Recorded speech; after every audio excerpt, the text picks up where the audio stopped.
Enterrei meu marido há 6 meses. Ontem eu o vi no supermercado. Corri até ele chorando. Ele me olhou confuso. Desculpe, acho que a senhora me confundiu. Mas a voz era idêntica, as marcas no rosto. Tudo. Eu o segui até a casa dele. O que eu descobri foi... Meu coração parou quando o vi. Ali, entre as prateleiras de enlatados do atacadão, estava Osvaldo, meu marido. O homem que eu enterrei há 6 meses em um jazigo de mármore italiano que custou 89 mil. O homem por quem chorei até não ter mais lágrimas. O homem que deveria estar morto. Mas ele estava vivo, segurando uma cesta de compras, conferindo o preço do feijão. Deixei cair a garrafa de azeite que segurava. O vidro explodiu no chão, óleo dourado espalhando-se pelo piso branco. As pessoas olharam. Eu não me importei.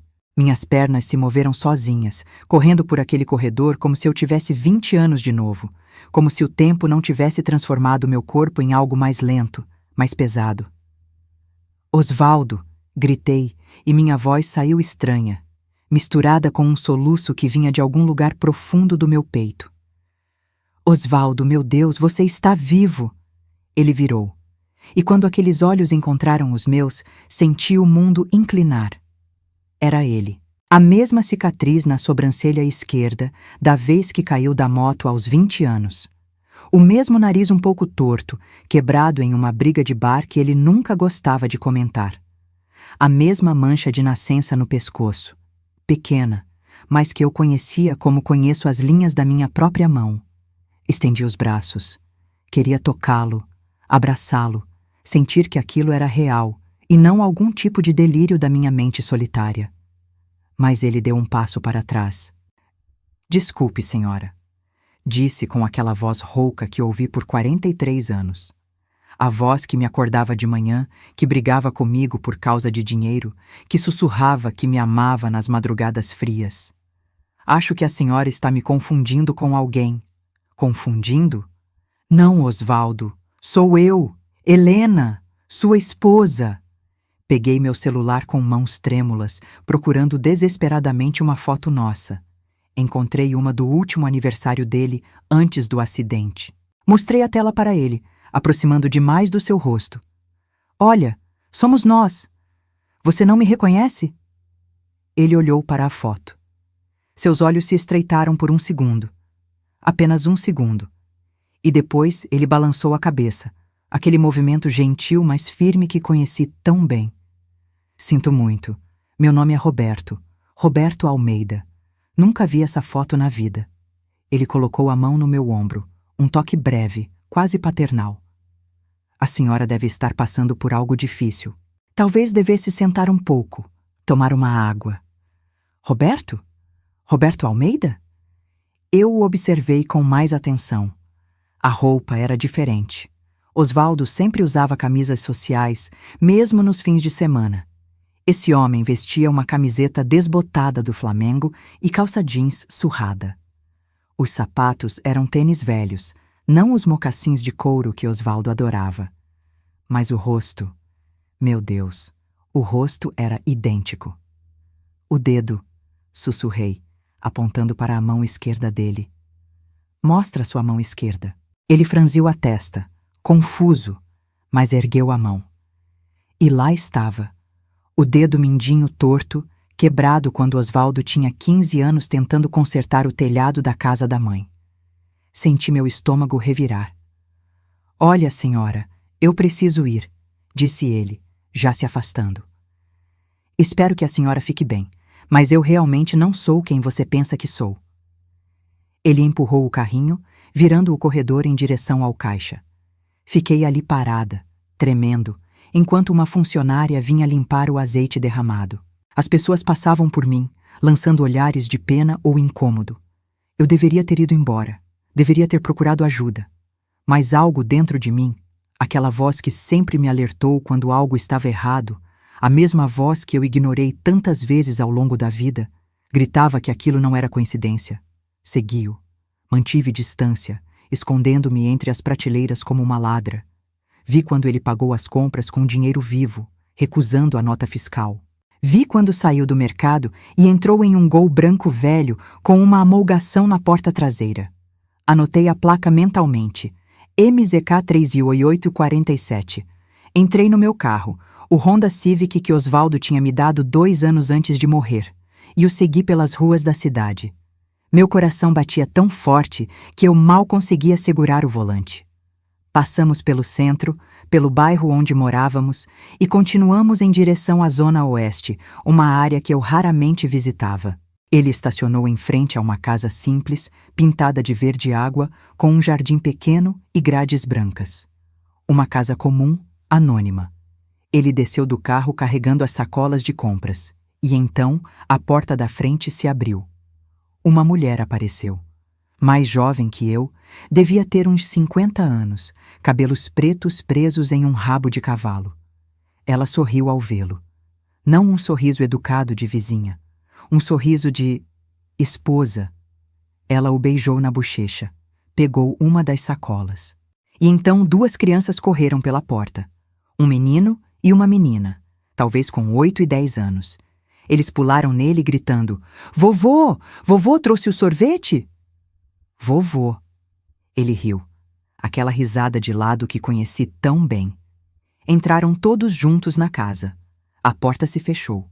Fiquei sentada no carro, estacionada a uns 50 metros dali, enquanto o sol da tarde entrava pela janela e esquentava meu rosto molhado de lágrimas que eu nem sabia que estava derramando. 43 anos de casamento. 6 meses de luto. Noites inteiras chorando sozinha, abraçada ao travesseiro que ainda guardava o cheiro dele. E ele estava aqui, vivo, com outra família, com netos que eu nunca soube que existiam. Peguei meu celular e tirei fotos da casa, do carro, da placa. Minhas mãos tremiam tanto que metade das fotos ficou embaçada. Mas consegui algumas nítidas. Quando a luz do dia começou a diminuir, liguei o carro e dirigi para casa em piloto automático. Não lembro da viagem. Só lembro de estacionar na garagem e ficar sentada no escuro, olhando para as fotos no celular, comparando com as antigas fotos de Osvaldo. Cada detalhe batia, cada marca, cada traço, cada imperfeição. Entrei em casa, a casa grande e vazia que Osvaldo me deixou, ou melhor, que me foi deixada quando ele morreu. Sentei na sala ainda com as luzes apagadas, e foi então que uma pergunta atravessou minha mente como um raio gelado. Se Osvaldo está vivo? Quem diabos nós enterramos? Se você quer saber como essa história perturbadora se desenrola, se inscreva no canal para não perder os próximos capítulos. Porque o que eu estava prestes a descobrir ia muito além do que minha mente conseguia processar naquele momento. Passei a noite inteira acordada. Sentada à mesa da cozinha, com o abajur aceso, esparramei todas as fotos que tinha de Osvaldo. Fotos do nosso casamento, dele ainda jovem com aquele terno marrom que alugamos porque não tínhamos dinheiro para comprar um. Fotos dos aniversários do Marcelo, nosso filho. Fotos de viagens, de churrascos, de natais. E ao lado, na tela do celular, as fotos que tirei hoje à tarde. Zoom, mais zoom. Comparei cada centímetro. A cicatriz na sobrancelha, idêntica. O formato da orelha esquerda, um pouco maior que a direita, igual. A mancha de nascença no pescoço em forma de pequena vírgula, exatamente no mesmo lugar. Até a forma como ele sorria de lado, mostrando mais os dentes do lado direito, absolutamente igual. Peguei uma lupa que usava para ler bula de remédio e examinei uma foto antiga de Osvaldo sem camisa, tirada numa praia em Ubatuba há 15 anos. Lá estava o pequeno sinal escuro perto da clavícula. Ampliei a foto do celular onde Roberto estava se virando para pegar a sacola do carro. A camisa tinha se levantado um pouco. O mesmo sinal, no mesmo lugar. Impossível. Mas gêmeos não teriam as mesmas marcas de nascença, certo? Cicatrizes não são genéticas. E aquele dedo quebrado? Levantei, andei pela casa, voltei para a mesa. O relógio da parede marcava 4h20 da manhã. Lá fora, a cidade ainda dormia. Peguei o álbum de fotos de casamento. Passei os dedos pelas imagens desbotadas. Ali estava Osvaldo aos 25 anos, magro, sorridente, com aquele bigode fino que depois raspou. Ali estava eu, com meus 22, usando um vestido branco simples que minha mãe costurou, o cabelo preso com flores naturais. Éramos pobres. Ele trabalhava como ajudante em uma loja de materiais de construção. Eu era costureira. Morávamos em um quartinho alugado que mal cabia à cama, mas éramos felizes. Ou pelo menos eu achava que éramos. Quando Marcelo nasceu 3 anos depois, as coisas começaram a melhorar. Osvaldo tinha talento para vendas. Em 10 anos, passou de ajudante a gerente. Em 20 anos, já era dono de 3 lojas de material de construção espalhadas pela cidade. Nossa vida mudou. Casa própria, carro, viagens ocasionais. Mas Osvaldo viajava muito a trabalho. 2, 3 vezes por mês. Ficava fora 4, 5 dias. Fechando negócios, dizia. Visitando fornecedores. Eu nunca desconfiei. Por que desconfiaria? Ele sempre voltava cansado, estressado, reclamando de reuniões e estradas. Trazia presentes para mim e para Marcelo. Dizia que sentia nossa falta. Agora, olhando para trás com essa nova lente de horror, cada viagem parecia uma mentira cuidadosamente construída. Quando o sol nasceu, eu ainda estava sentada à mesa, rodeada de fotos. Peguei o celular e liguei para Marcelo. Ele atendeu no 5º toque, voz embargada de sono. Mãe, são 6 da manhã. Aconteceu alguma coisa? Preciso que você venha aqui. Agora. Agora? Mãe, eu tenho reunião às 9. Marcelo. Minha voz saiu firme, carregada de algo que meu filho raramente ouvia. Venha agora, é sobre seu pai. Silêncio do outro lado. Mãe, a gente já conversou sobre isso. Você precisa fazer terapia, esse luto prolongado não é... Eu vi seu pai ontem. Outro silêncio, mais longo. Mãe, o que você tomou? Esqueceu de tomar algum remédio?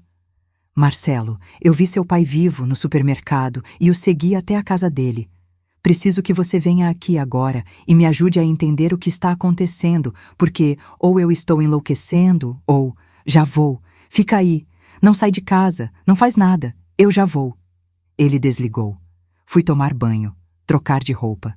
Quando me olhei no espelho, assustei. Olheiras profundas, cabelos desgrenhados, lábios rachados. Parecia que tinha envelhecido 10 anos em uma noite. Marcelo chegou 40 minutos depois. Usava roupa de academia. Devia ter saído de casa correndo. Entrou sem bater, me encontrou de volta à mesa da cozinha. Mãe, o que aconteceu?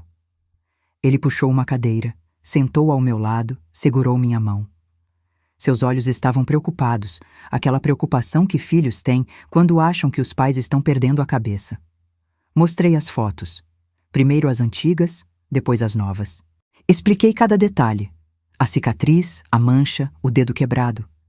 Falei do encontro no supermercado, de como ele me tratou como estranha, do nome falso, da casa, da mulher, das crianças. Marcelo olhou as fotos em silêncio. Sua expressão foi mudando. De preocupação para confusão, de confusão para algo que não consegui identificar. Suas mãos tremeram ligeiramente quando ele ampliou uma das fotos. É impressionante mesmo a semelhança, disse finalmente, devolvendo meu celular. Mas mãe, pessoas se parecem. Eu já vi 3 caras que poderiam ser meus irmãos gêmeos no shopping. Marcelo, não é semelhança. É ele. Mãe, nós enterramos o papai. Você estava lá. Eu estava lá. A Patrícia, os tios, os amigos dele. Todo mundo estava lá. Um caixão fechado. Sussurrei. Nós enterramos um caixão fechado. Marcelo passou a mão pelo rosto, cansado. Porque o corpo estava... Você sabe.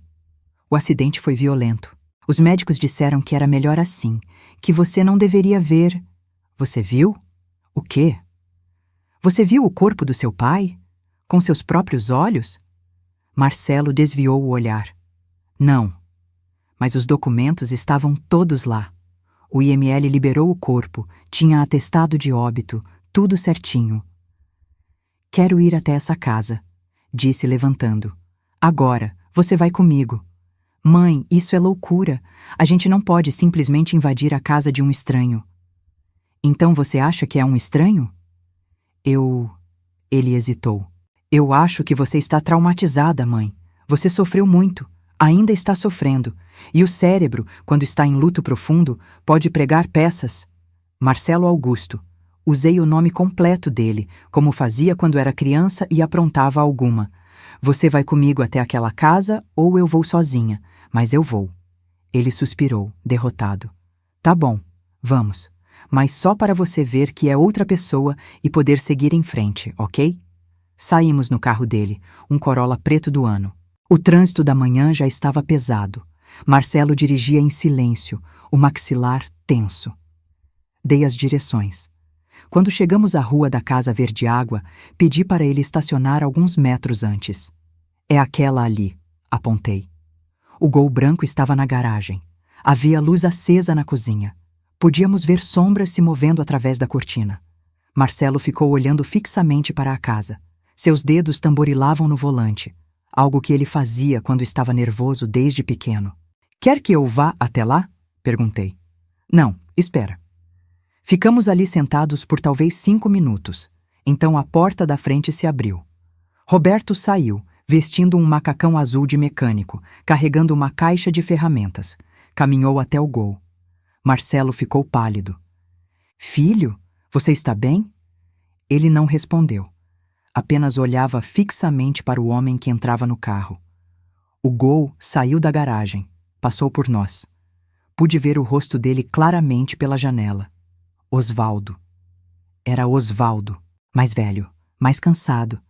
Mas era ele. O carro dobrou a esquina e desapareceu. Quando olhei para Marcelo, vi que ele estava chorando.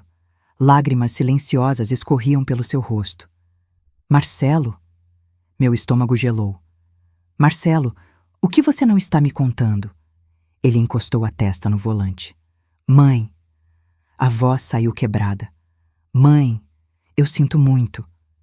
E naquele momento, enquanto o sol da manhã iluminava o interior do carro e meu filho desmoronava ao meu lado, eu soube.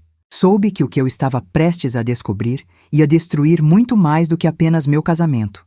Ia destruir minha família inteira. Fala, ordenei, e minha voz saiu dura como pedra. Fala agora, Marcelo. Ele enxugou o rosto com as costas da mão, respirando fundo, tentando se recompor. Mas as lágrimas continuavam caindo. Mãe, eu... Não era para ser assim. Não era para você descobrir. Nunca. Senti algo gelado se espalhando pelo meu peito. Descobrir o quê? Marcelo levantou a cabeça, me encarou com aqueles olhos castanhos que herdou do pai. Olhos que agora carregavam culpa, medo, vergonha. O papai não morreu naquele acidente. As palavras flutuaram no ar entre nós. Simples, diretas, devastadoras. Eu já sabia. No fundo, desde o momento que o vi no supermercado, eu sabia.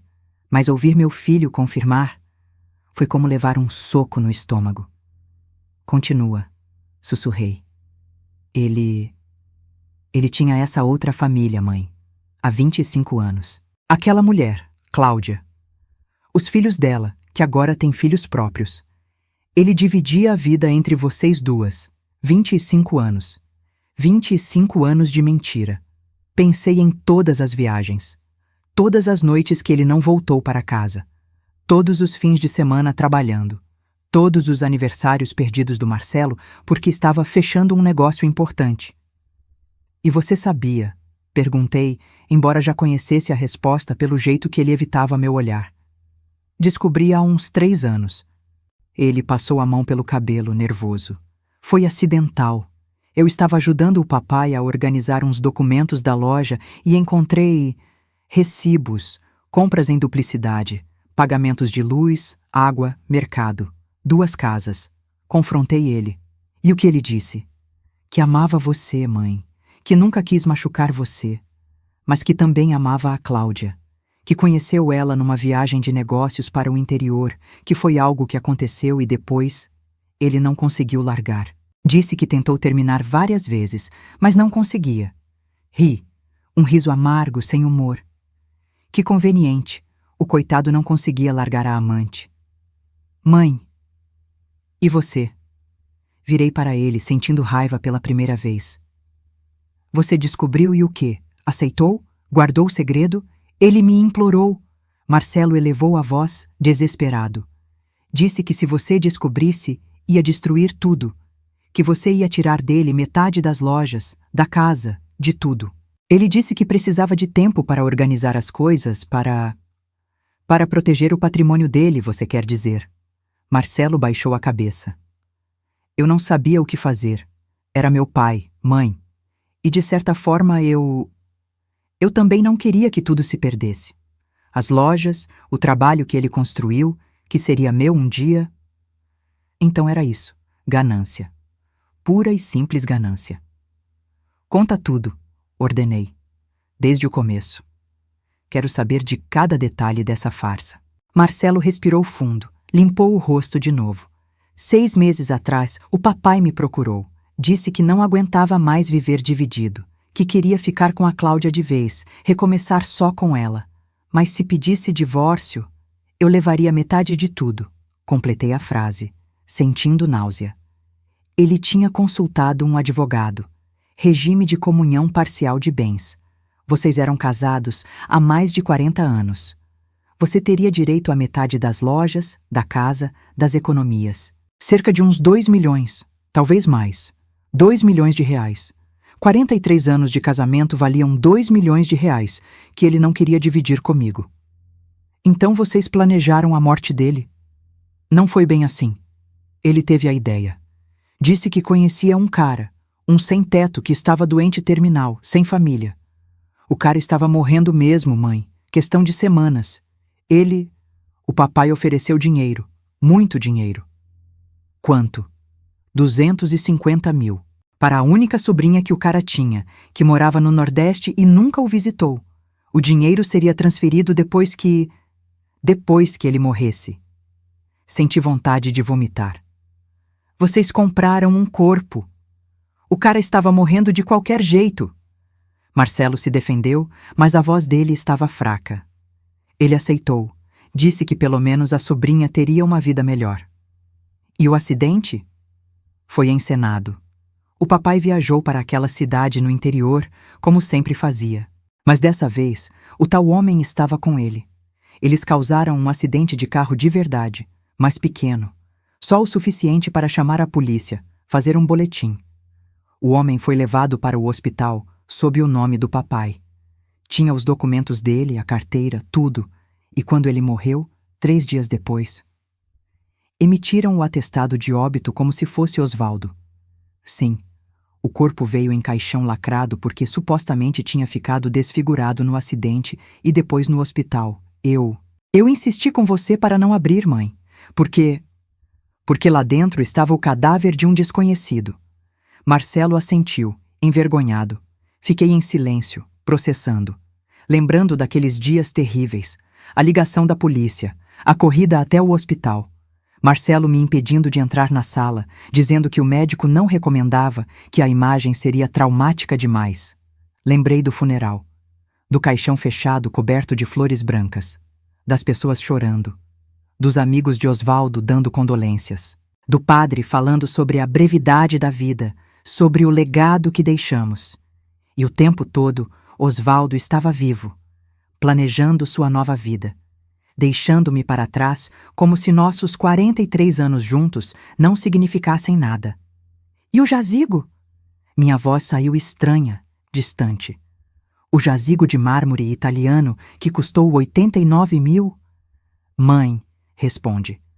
Tem um corpo lá dentro, do homem que morreu. Ele foi enterrado como Osvaldo Ferreira da Silva, com seus documentos, sua identidade. E Osvaldo? Pegou metade do dinheiro que tínhamos guardado para emergências. Cerca de 1,8 milhão que estava em aplicações no nome dele. Transferiu tudo alguns dias antes do acidente. Mudou de cidade, criou uma nova identidade. Roberto Almeida. Começou uma vida nova. Com a Cláudia. Com os netos que eu nunca soube que existiam. Com a família dele de lá assim. Fechei os olhos. Respirei fundo. Tentei não gritar, não bater, não quebrar alguma coisa. E você? Abri os olhos, encarei meu filho. Você ficou com o quê nessa história toda? Marcelo engoliu seco. As lojas, todas as 3. Como único herdeiro, passaram automaticamente para mim. Mas a casa, que já estava no meu nome há 2 anos por planejamento sucessório. Quanto valem as lojas? Mãe, quanto? Cerca de 3,2 milhões de reais. Mas eu já vendi 2. Fiquei só com a maior, a da avenida principal. O resto do dinheiro eu investi. Então você lucrou com isso. Não era pergunta, era constatação. Eu cuidei de você, mãe. Te dei uma pensão mensal. De quanto? R$ 4.500. Eu ri, um riso alto, quase histérico. R$ 4.500. Menos do que uma empregada doméstica ganha.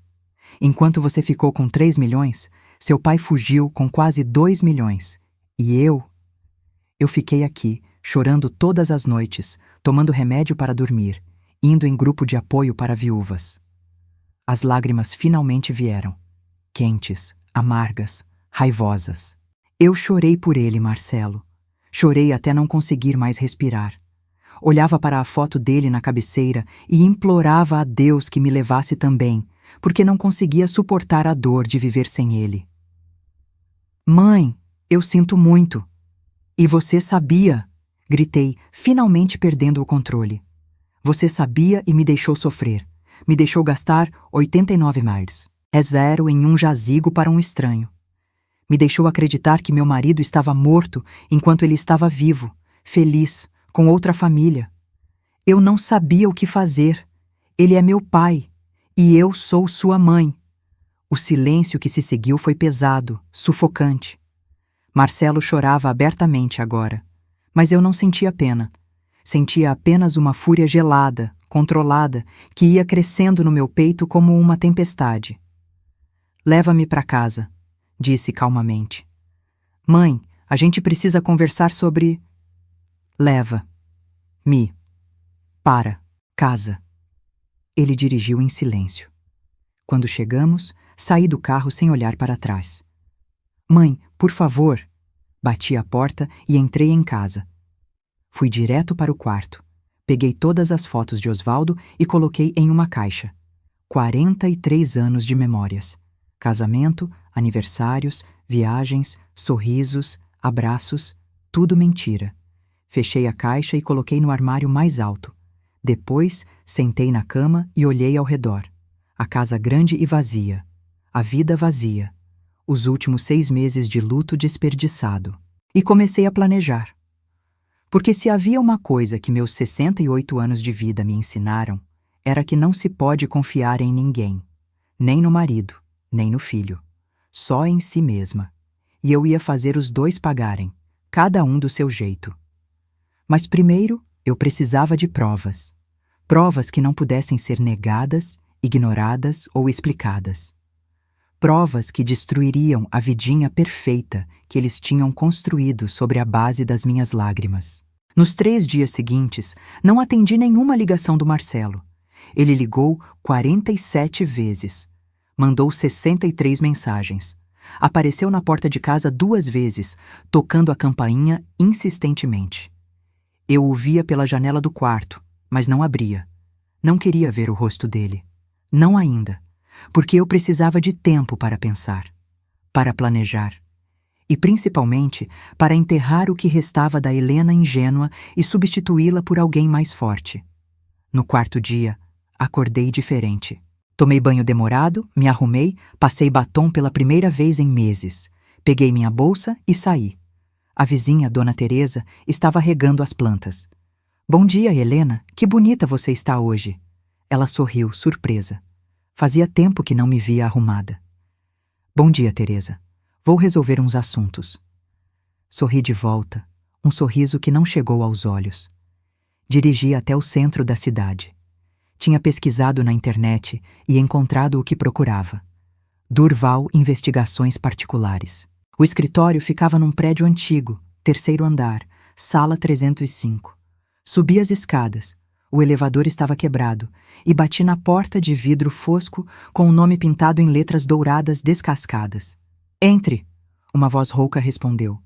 O escritório era pequeno, apertado, cheirando a café velho e cigarro. Atrás de uma mesa cheia de papéis estava um homem de uns 60 anos, careca, usando camisa social amassada com as mangas enroladas. Ele me olhou por cima dos óculos de leitura. Pois não? Preciso contratar seus serviços, disse, sentando na cadeira de frente para ele sem esperar convite. Ele se recostou, avaliando-me. Eu sabia o que ele via. Uma senhora de cabelos grisalhos, bem vestida, com joias discretas. Alguém com dinheiro. Que tipo de serviço? Investigação. De uma pessoa. Peguei meu celular, mostrei a foto de Roberto que tinha tirado. Preciso saber tudo sobre esse homem. Onde mora, onde trabalha, com quem se relaciona, quanto tem de dinheiro. Tudo. Durval pegou o celular, ampliou a foto. Marido traindo?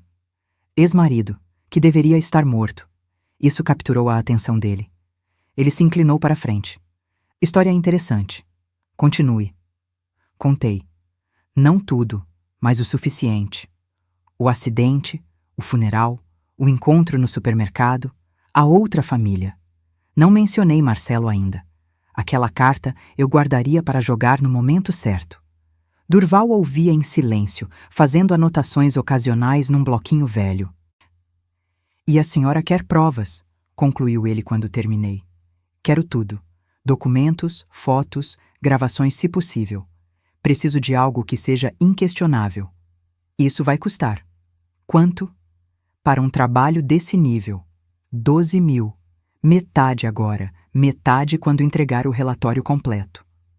Abri minha bolsa, peguei o talão de cheques, preenchi um de 6 mil hares e entreguei. Quero resultados em uma semana.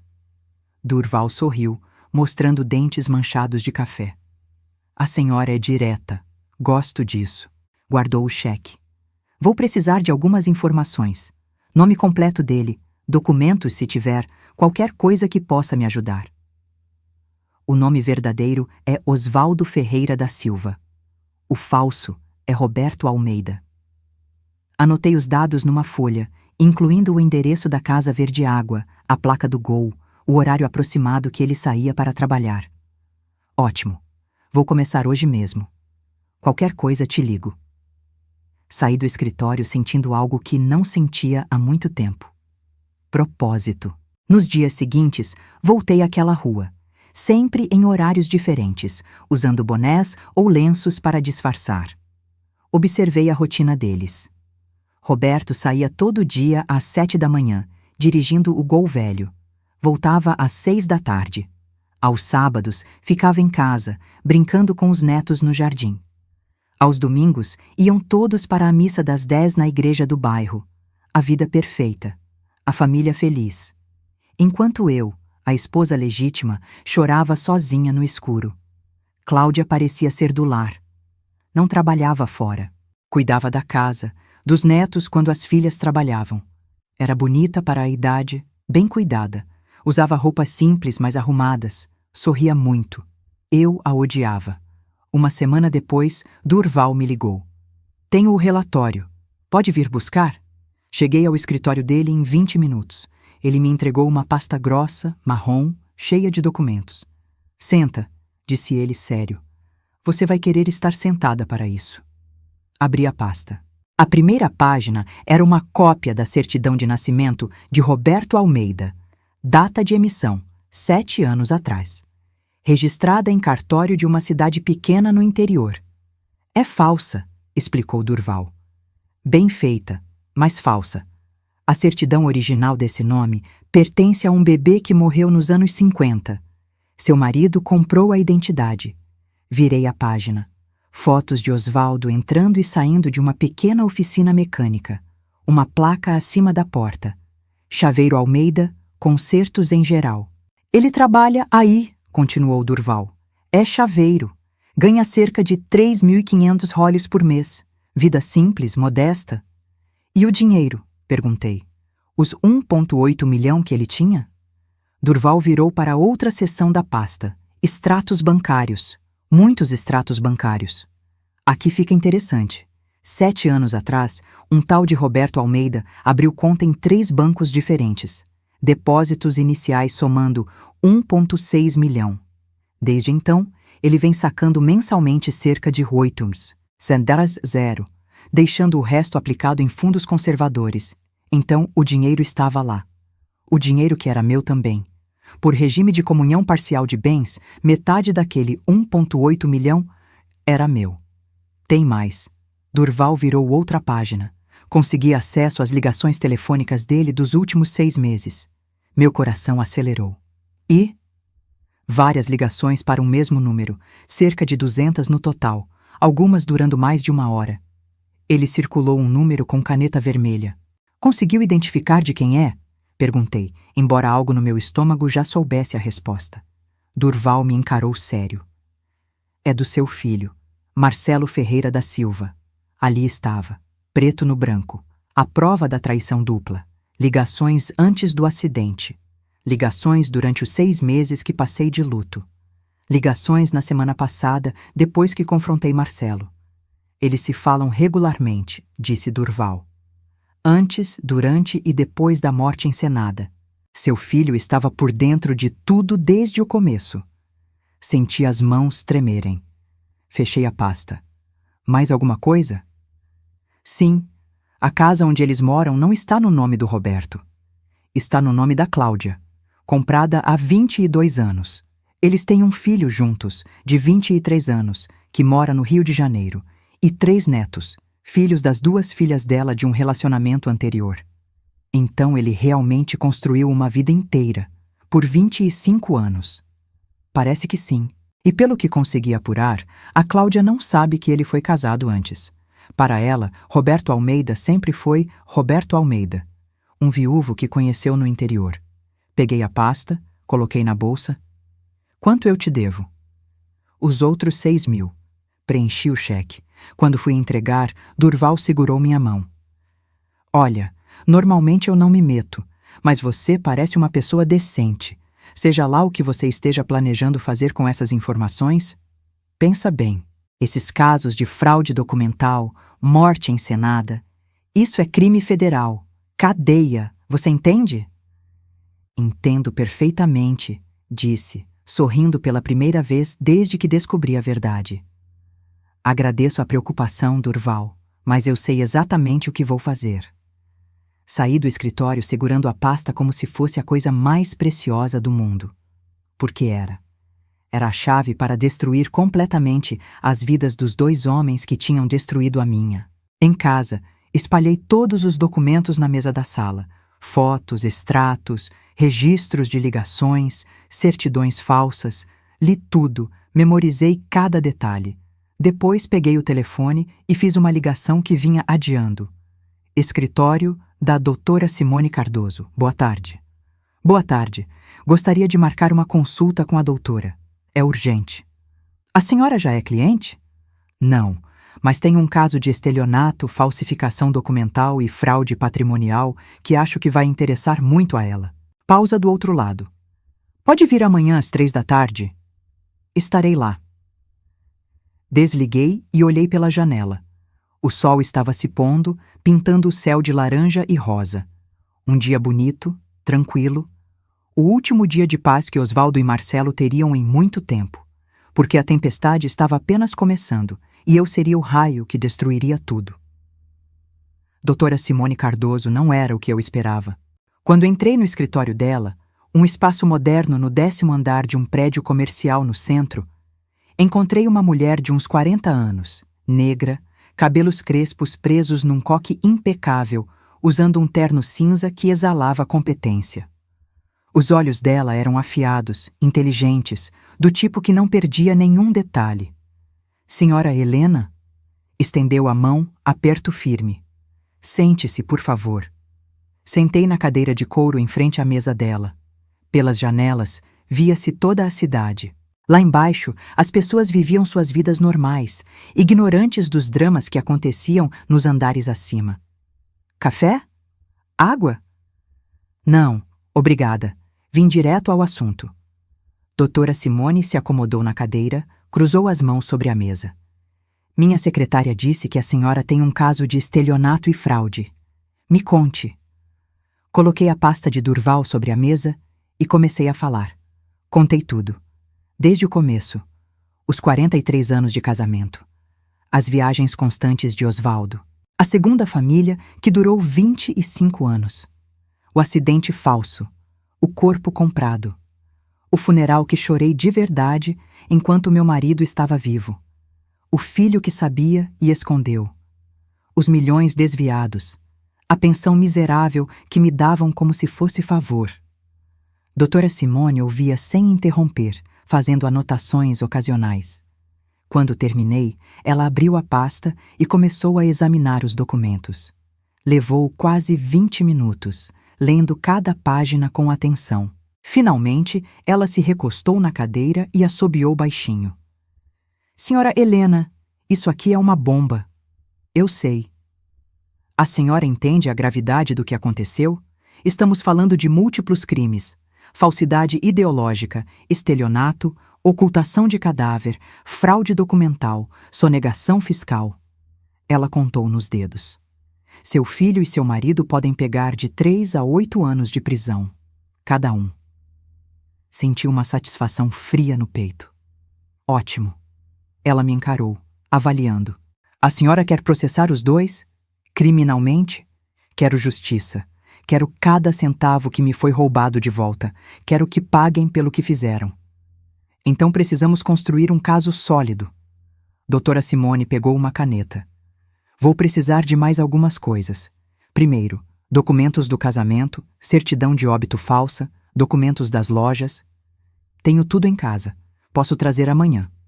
Segundo, uma confissão seria ideal. A senhora disse que o filho confessou. Tem gravação?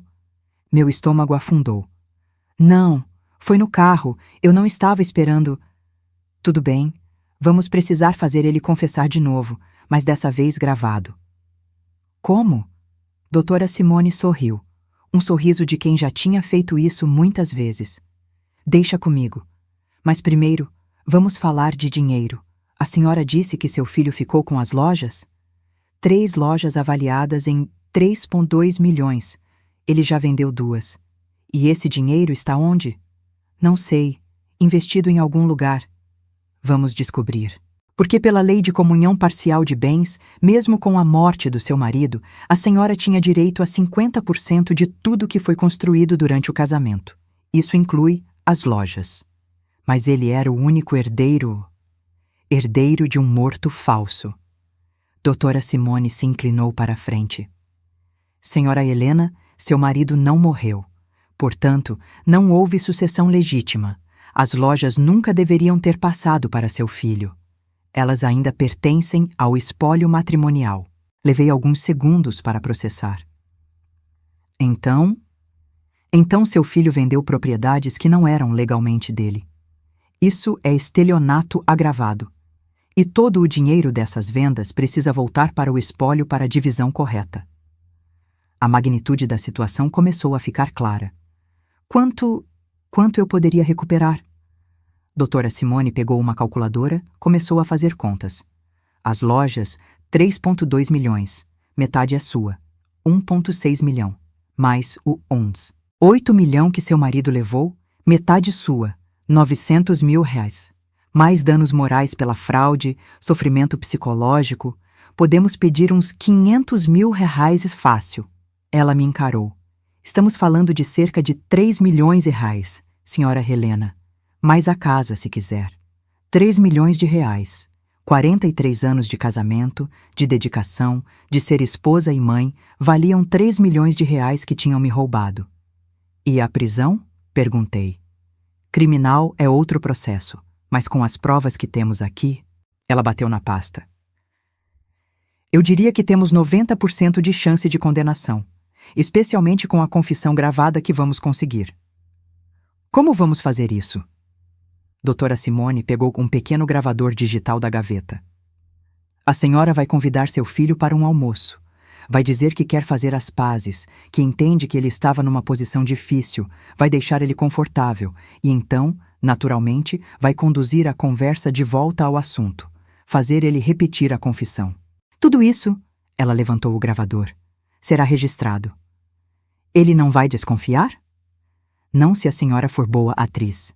E pela sua cara, senhora Helena, acho que a senhora passou os últimos meses sendo uma atriz excelente. Ela estava certa. Quantas vezes sorri quando queria chorar?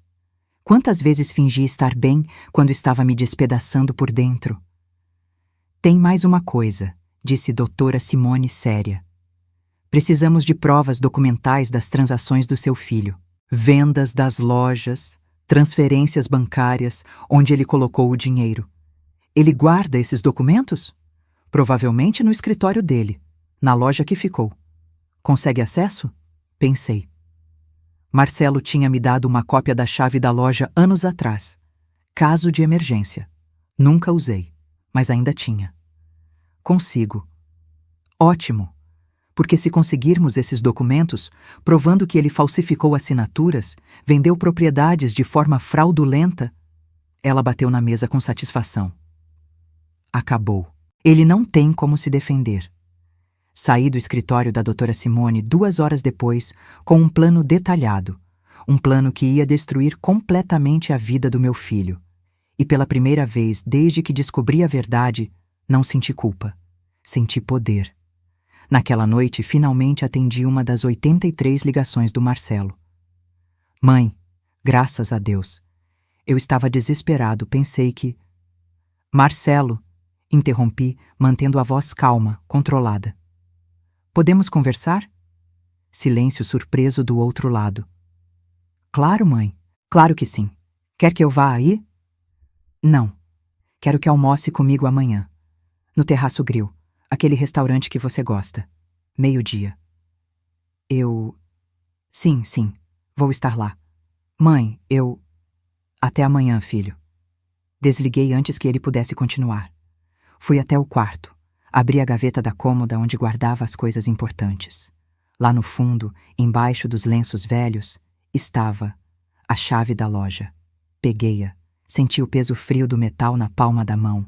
Amanhã, durante o almoço com Marcelo, enquanto ele confessava tudo de novo, pensando que eu estava perdoando, que estava sendo a mãe compreensiva de sempre, doutora Simone estaria na loja, com uma ordem judicial de busca e apreensão, recolhendo cada documento, cada prova, cada evidência da traição dele. E depois do almoço, quando eu tivesse a gravação e ela tivesse os documentos, apresentaríamos tudo ao Ministério Público. Marcelo seria preso em 48 horas. Osvaldo, ou Roberto, ou seja lá que nome ele usasse agora, seria exposto, perderia tudo, e teria que devolver cada centavo que roubou de mim, com juros e correção. E eu finalmente teria o que merecia desde o começo: respeito. Olhei para o espelho. A mulher que me encarava de volta não era mais a Helena, que chorou por 6 meses. Não era mais a esposa ingênua que acreditou em todas as mentiras. Era alguém novo, alguém mais forte, alguém que não teria misericórdia. O Terraço Grill ficava no último andar de um hotel no centro, com vista panorâmica para a cidade. Cheguei 10 minutos adiantada, usando um vestido bege discreto e o colar de pérolas que Osvaldo me deu no nosso 30º aniversário de casamento. Irônico usar aquele colar justamente hoje. O gravador digital estava na minha bolsa, já ligado. Doutora Simone tinha me instruído deixar a bolsa aberta sobre a mesa, o mais perto possível de Marcelo. O aparelho era sensível, captaria tudo. Marcelo chegou 5 minutos depois, parecendo cansado. Olheiras profundas, barba por fazer, a camisa social amarrotada. Ele me viu e quase correu até a mesa. Mãe, sua voz estava embargada. Tentou me abraçar. Deixei, mas sem retribuir com calor. Um abraço protocolar, rápido. Sentamos. O garçom trouxe o cardápio. Pedi um salmão grelhado que não tinha intenção de comer. Marcelo pediu um filé, mas pelo jeito como mexia no guardanapo, ele também não estava com apetite. Mãe, eu não sei nem por onde começar. Então não comece, disse tomando um gole de água. Deixa eu falar primeiro. Ele assentiu, ansioso. Passei os últimos dias pensando muito. Sobre tudo que você me contou. Sobre seu pai, sobre as escolhas que vocês fizeram. Fiz uma pausa, escolhendo as palavras cuidadosamente. E eu entendo que você estava numa posição impossível. Vi a surpresa nos olhos dele. Mãe, deixa eu terminar. Seu pai é manipulador. Sempre foi. Ele te colocou numa situação onde você tinha que escolher entre ele e eu, entre proteger o patrimônio da família ou me contar a verdade. Respirei fundo, forçando minha voz a soar conciliadora. Você era o filho. Não era sua responsabilidade consertar a bagunça que ele fez. Marcelo começou a chorar, lágrimas grossas escorrendo pelo rosto. Eu queria ter contado, mãe, todos os dias, mas eu tinha medo. Medo de perder você, medo de destruir tudo. Eu sei. Não, estendi a mão, segurei a dele sobre a mesa. O toque me repugnou, mas mantive a expressão suave. Mas agora eu preciso entender algumas coisas. Preciso que você me conte tudo de novo, desde o início, porque só assim eu vou conseguir processar e, quem sabe, perdoar. Ele apertou minha mão, desesperado por essa chance de redenção que eu estava oferecendo. Qualquer coisa, mãe. Pergunta qualquer coisa. Quando exatamente seu pai te procurou com esse plano? Há uns 7 meses, antes do acidente falso. Ele chegou em casa tarde da noite, pediu para conversar. Disse que não aguentava mais viver dividido, que queria ficar só com a Cláudia. E ele te contou sobre ela nessa hora? Não, eu já sabia. Tinha descoberto uns 3 anos antes. Lembra que te contei? Mas naquela noite, ele disse que queria oficializar. Pedir divórcio. Só que você convenceu ele a não fazer isso. Marcelo baixou os olhos, envergonhado. Eu mostrei os números para ele. Quanto a senhora levaria? Metade das lojas, metade de tudo. Ele ficou desesperado. As lojas eram a vida dele, mãe. Ele tinha construído aquilo do zero. Com o meu apoio. Lembrei, mantendo a voz neutra. Com o meu trabalho também. Enquanto ele tocava os negócios, quem você acha que criou você? Quem cuidou da casa? Quem abriu mão da própria carreira de costureira para que ele pudesse trabalhar até tarde? Eu sei, mãe, eu sei. Ele limpou o rosto com o guardanapo. Mas naquele momento, eu só conseguia pensar que a gente ia perder tudo, que anos de trabalho iam pelo ralo. Então você sugeriu a morte falsa. Não fui eu. Foi ele. Ele que teve a ideia. Disse que conhecia um cara, um morador de rua que estava morrendo de câncer, que não tinha ninguém. Que daria R$250 mil para a sobrinha do cara se ele aceitasse. Morrer como Osvaldo Ferreira da Silva. O garçom trouxe os pratos. Esperamos em silêncio até ele ir embora. Marcelo nem tocou na comida. E você achou que era uma boa ideia? Perguntei. Eu achei que era loucura. Mas o papai é convincente, você sabe. Ele disse que seria perfeito, que ninguém ia desconfiar, que você ficaria com a casa, com uma pensão boa, que eu ficaria com as lojas para garantir seu futuro também. Que pensão boa, Marcelo? R$4.500? Ele engoliu seco. Eu queria dar mais, mãe. Mas as lojas estavam com problemas de fluxo de caixa. Precisei vender 2 para pagar dívidas que o papai tinha escondido. Dívidas? Que dívidas? Fornecedores, impostos atrasados. Marcelo passou a mão pelo cabelo, frustrado. O papai era bom vendedor, mas péssimo administrador. Quando eu assumi, descobri que tinha quase R$800 mil em dívidas que ele nunca mencionou. Então Osvaldo não era só traidor. Era incompetente também. E onde está o dinheiro das vendas agora? Paguei as dívidas.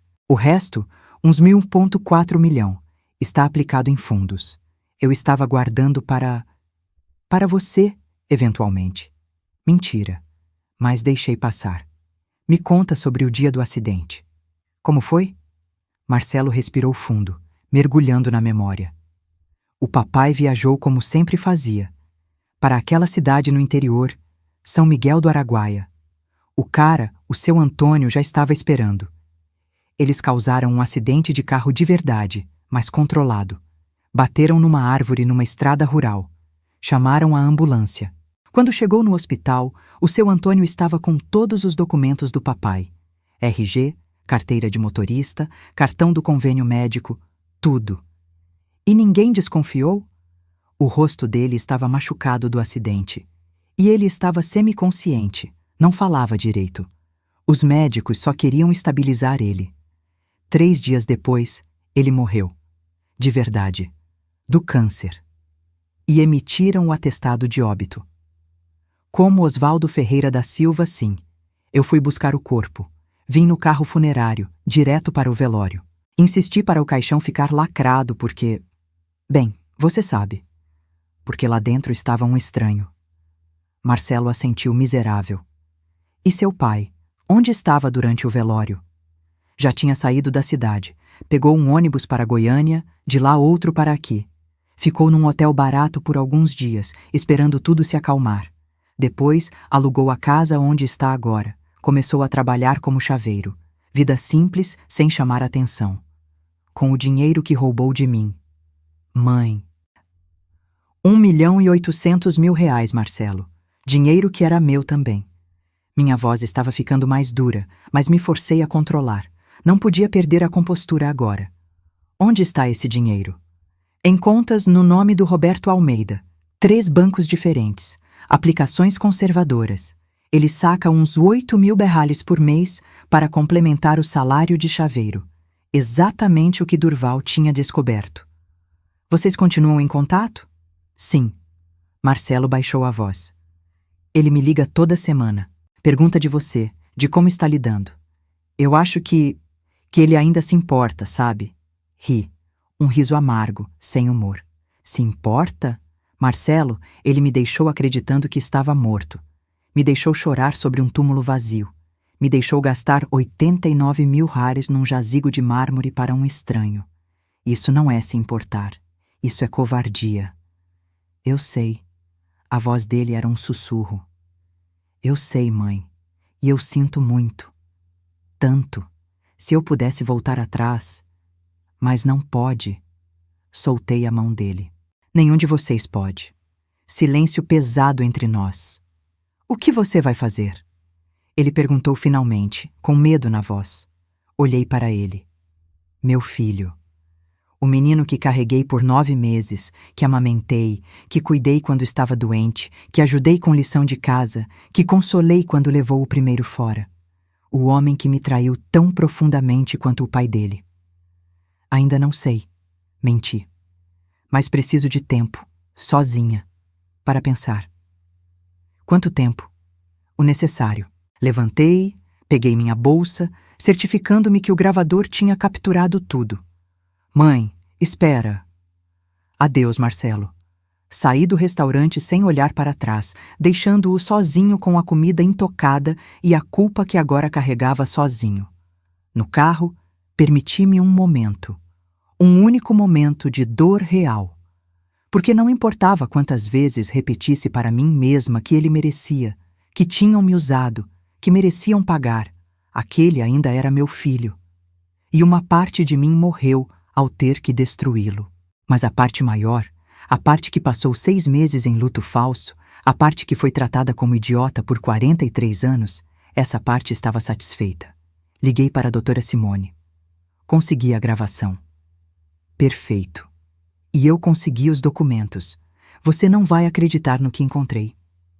Me conta. Seu filho falsificou sua assinatura em pelo menos 15 documentos diferentes. Vendas, transferências, procurações, tudo falso. Ele nem tentou disfarçar direito. E isso é suficiente? Para processá-lo criminalmente e ganhar? Absolutamente. Estou preparando a denúncia agora. Amanhã de manhã, entrego no Ministério Público. E quanto tempo até ele ser preso? 72 horas, no máximo. A juíza que vai pegar o caso é conhecida por não tolerar fraude financeira contra idosos.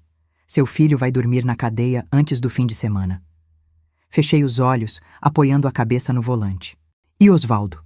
Tecnicamente, ele não pode ser preso porque está legalmente morto, mas posso mover uma ação para invalidar todos os documentos do Roberto Almeida, congelar as contas dele e forçá-lo a devolver tudo que é seu com correção.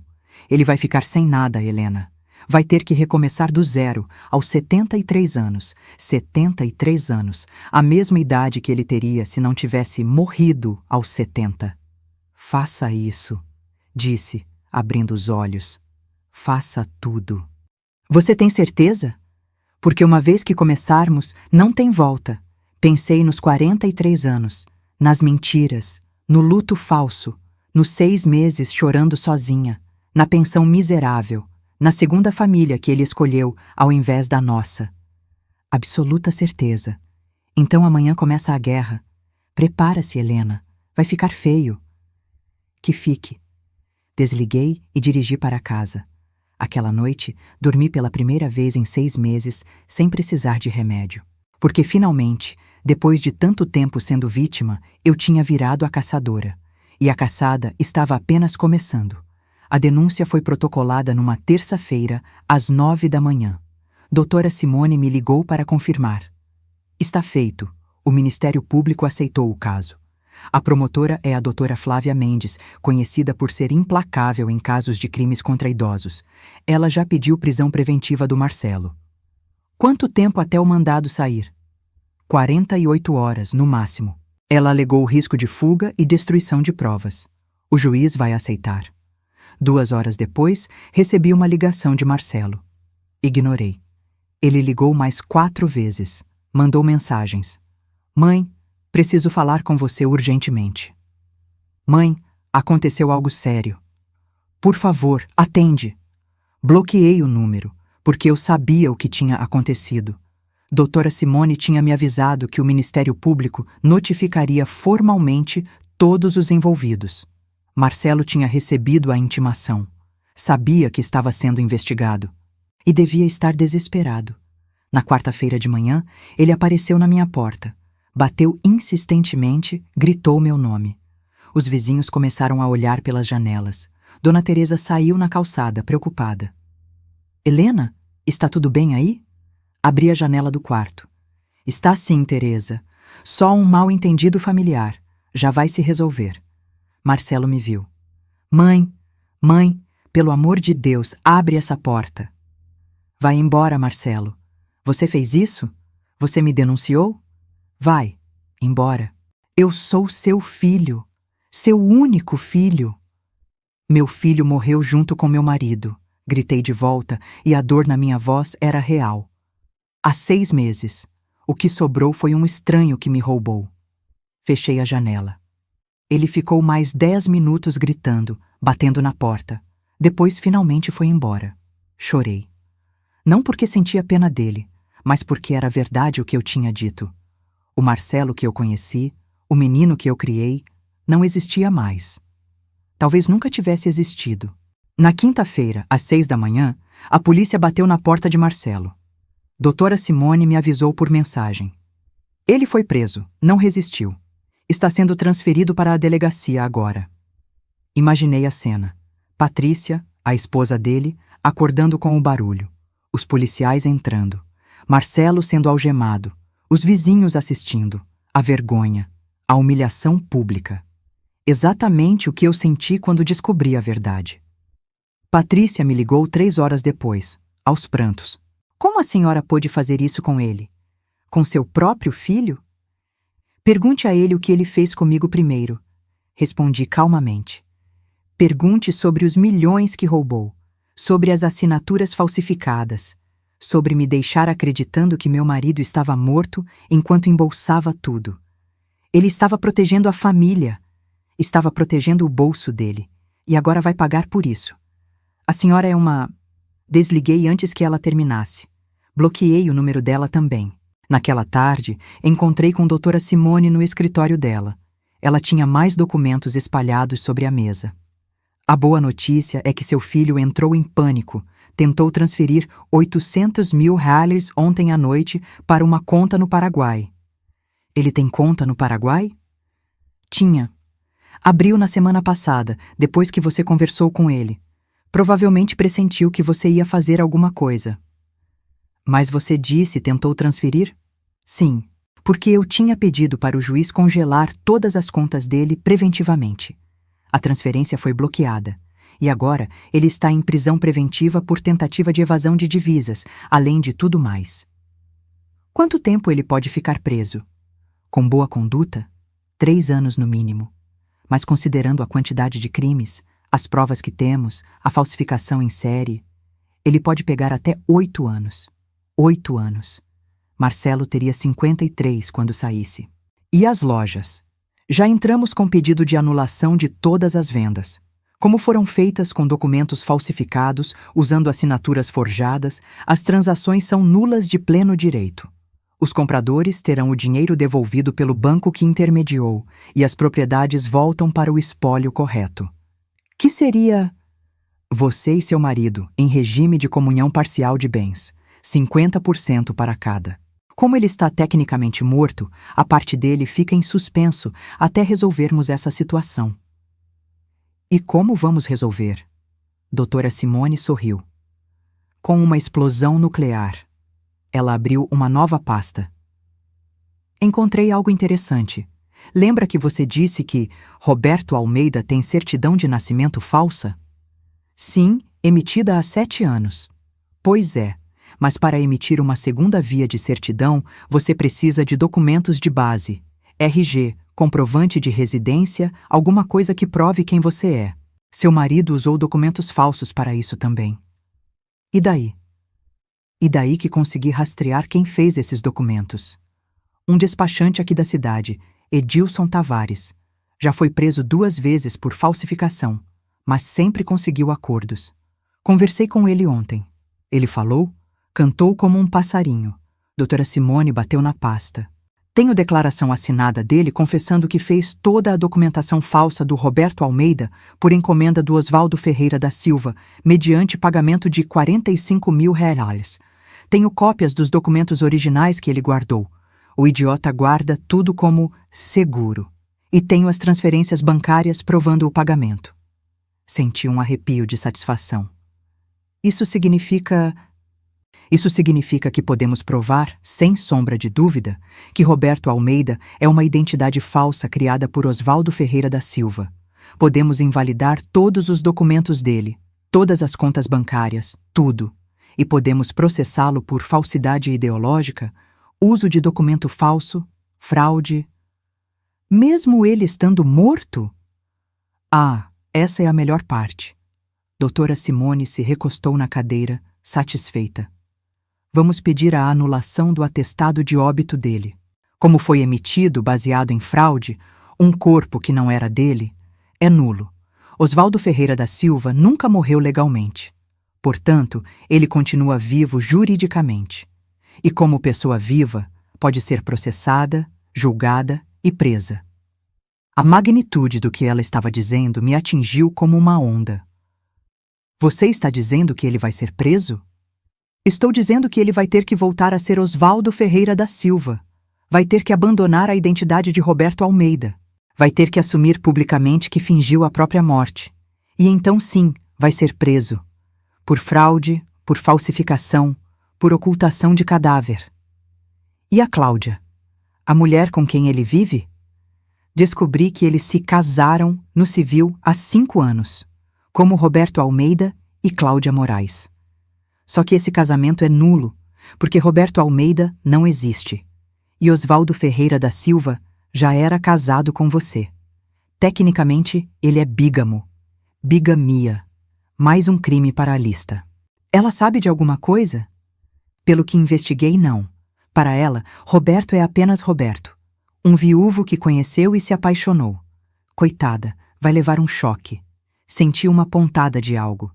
Pena, talvez, pela Cláudia. Ela também tinha sido enganada à sua maneira. Mas a pena passou rápido. Ela teve 25 anos com meu marido. 25 anos que eram meus. Quando fazemos isso? Perguntei. Já estou preparando toda a papelada. Vou protocolar na semana que vem. Enquanto isso, quero que você faça uma coisa. O quê? Doutora Simone me entregou um envelope. Notificação extrajudicial. Quero que você mesma entregue para seu marido. Eu? Você.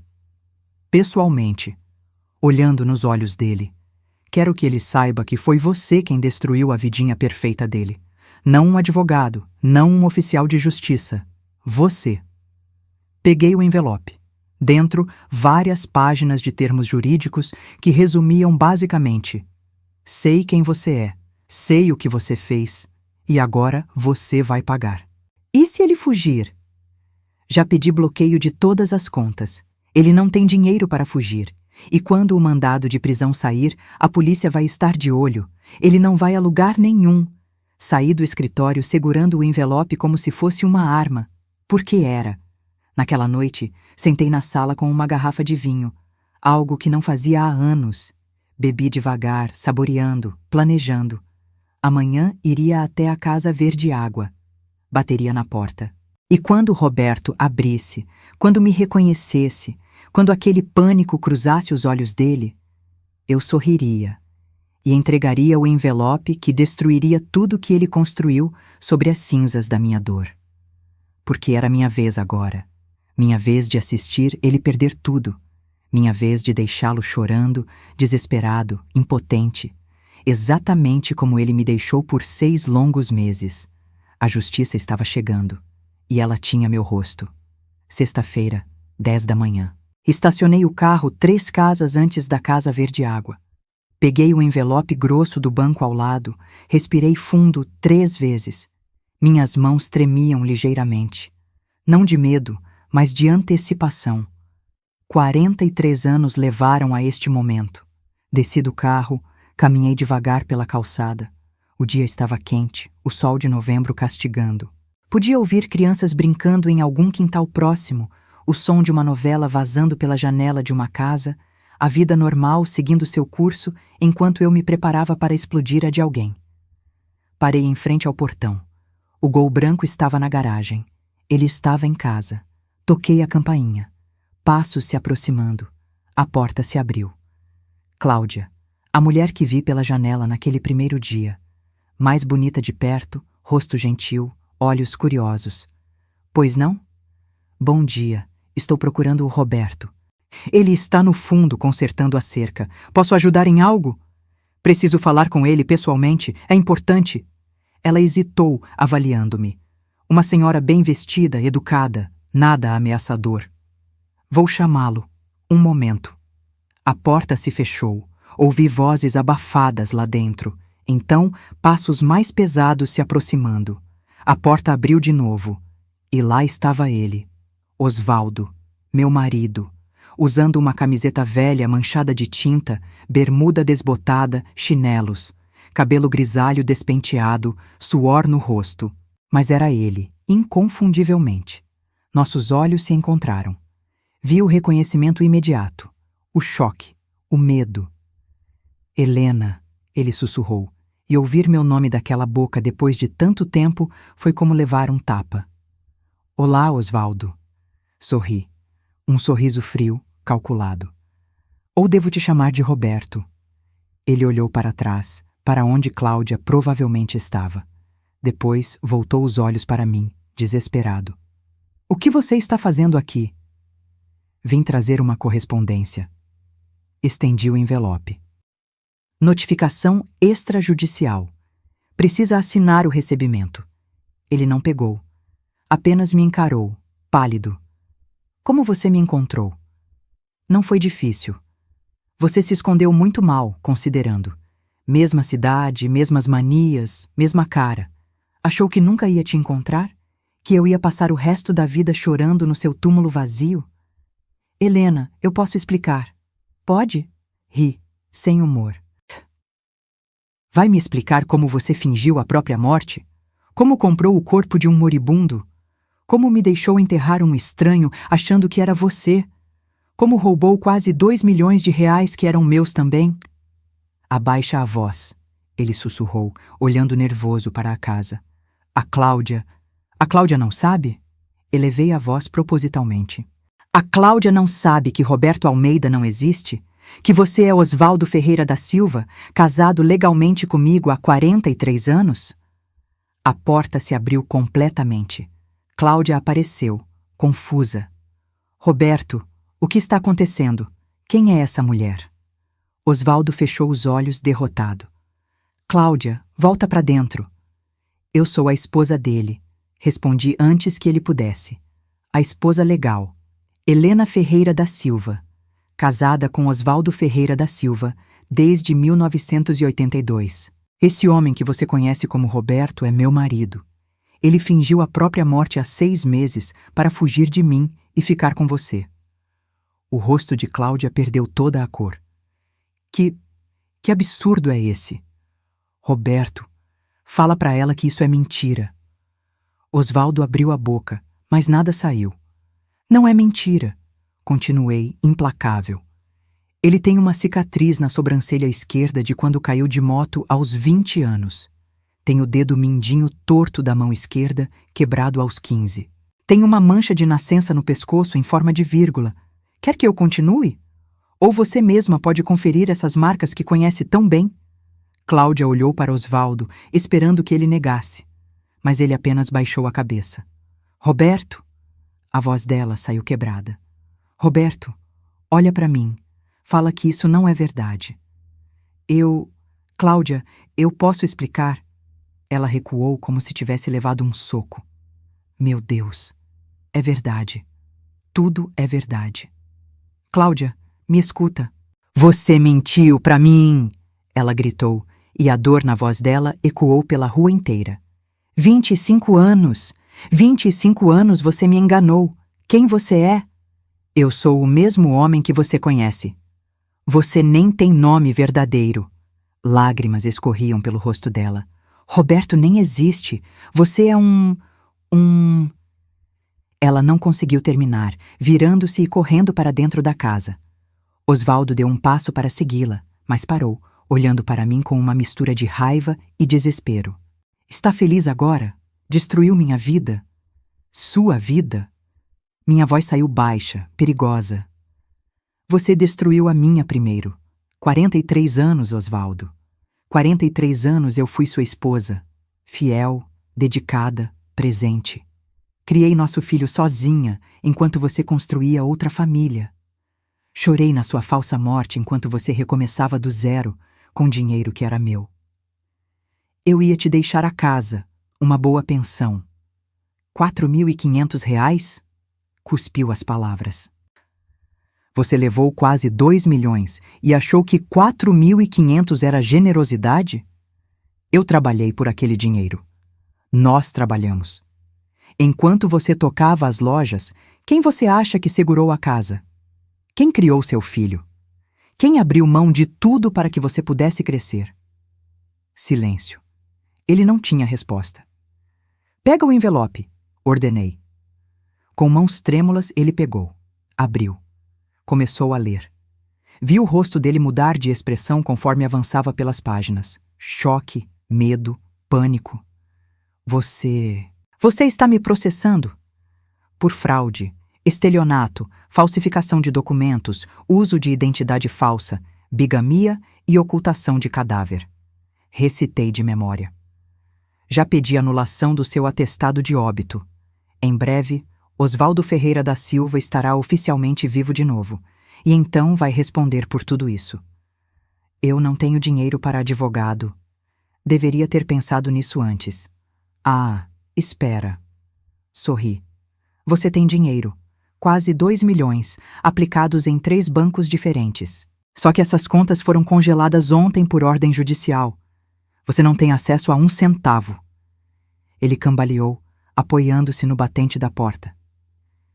Helena, pelo amor de Deus. Amor de Deus. Ri, amarga. Você invoca o nome de Deus agora?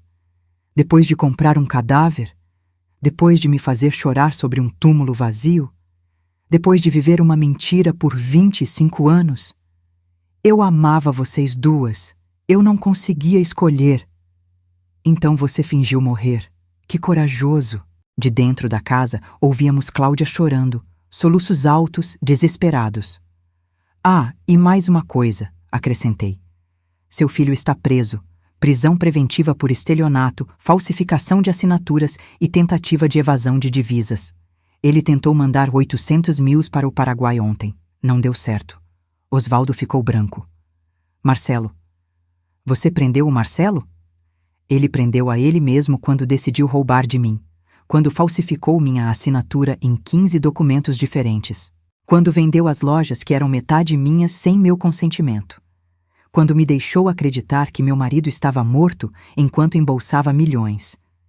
Ele é seu filho. E você é meu marido, gritei de volta. Ou era. Agora você não é nada. Não é Roberto, porque Roberto não existe. E não é mais meu marido, porque em breve vou anular esse casamento por fraude. O que você quer de mim, Helena? Ele caiu de joelhos ali mesmo, na soleira da porta. Quer me ver destruído? Quer vingança? O quê? Olhei para ele, o homem que amei por mais de 4 décadas, o pai do meu filho, reduzido a isso, um homem velho, de joelhos, implorando. E não senti nada, nem pena, nem satisfação, nem raiva, só vazio. Quero o que é meu, disse calmamente. Cada centavo que você roubou, com juros e correção. Quero a verdade exposta. Quero que todos saibam que tipo de homem você é. E quero que você enfrente as consequências dos seus atos. Vão me prender. Sim, provavelmente. Eu tenho 73 anos, Helena. Cadeia nessa idade é sentença de morte. Deveria ter pensado nisso antes. Virei para ir embora. Helena! Ele gritou atrás de mim. Helena, por favor. Pelos anos que vivemos juntos, pela memória do que fomos. Parei, olhei para trás. A memória do que fomos. Osvaldo, nós nunca fomos nada. Porque eu era real, mas você era mentira. Do começo ao fim, você foi mentira. E fui embora. Entrei no carro, liguei a ignição. Pelo retrovisor, vi ele ainda de joelhos na porta, a cabeça entre as mãos. Cláudia apareceu atrás dele, chorando, gritando algo que não conseguia ouvir. A vida dele, a vidinha perfeita que construiu sobre minha dor, estava desmoronando, e eu tinha sido o terremoto. Dirigi para casa em silêncio, as mãos firmes no volante. Quando cheguei, liguei para a doutora Simone. Entreguei a notificação. E ele desmoronou, completamente. Ótimo, agora é só esperar.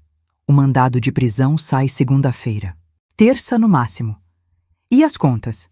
O dinheiro? Já estão sendo transferidas para um bloqueio judicial. Quando o processo terminar, você recebe tudo o que é seu. Com juros de 6 meses. Vai dar uns 2,4 milhões mais só da parte dele. 2.400.000 reais.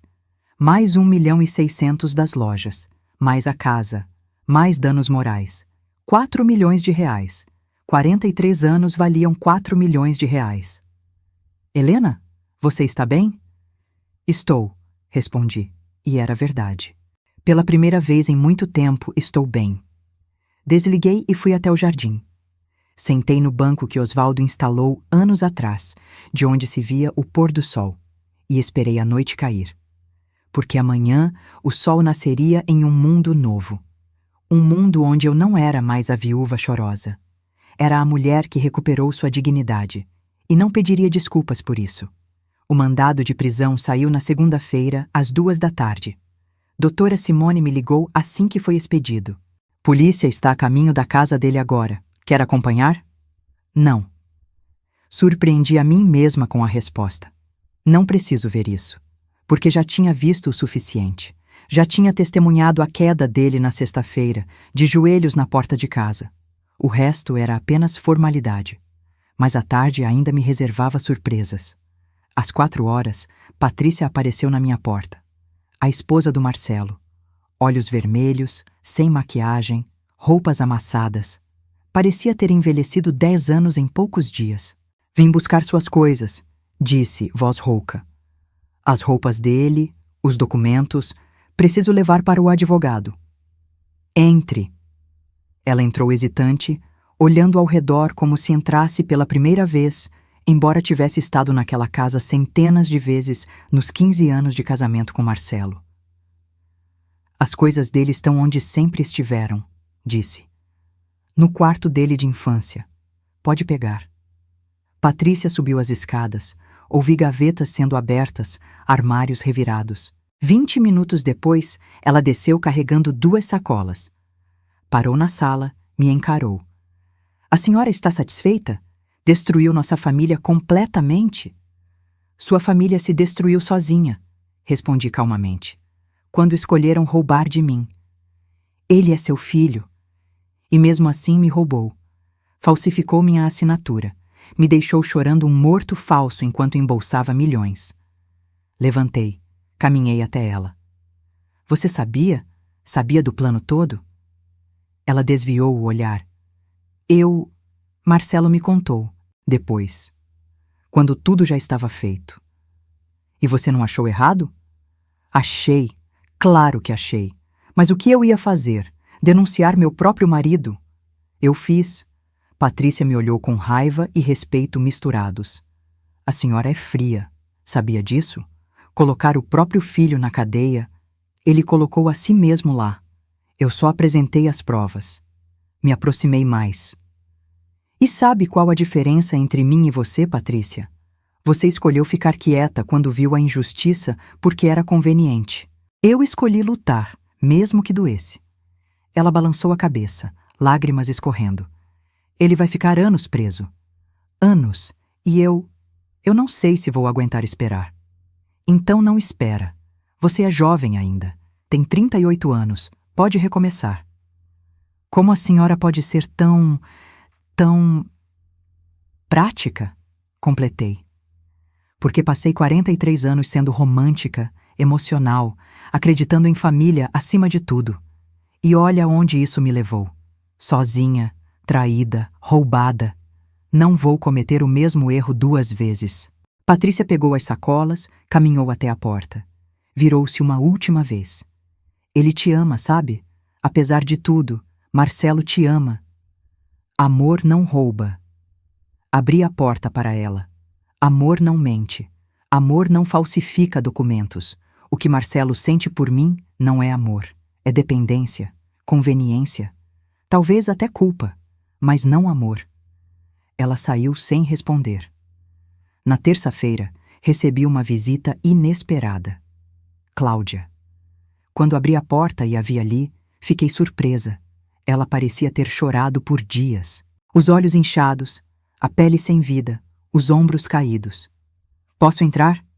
Perguntou baixinho. Hesitei, depois me afastei da porta. Sentamos na sala. Ofereci café. Ela aceitou, mais por educação que por vontade.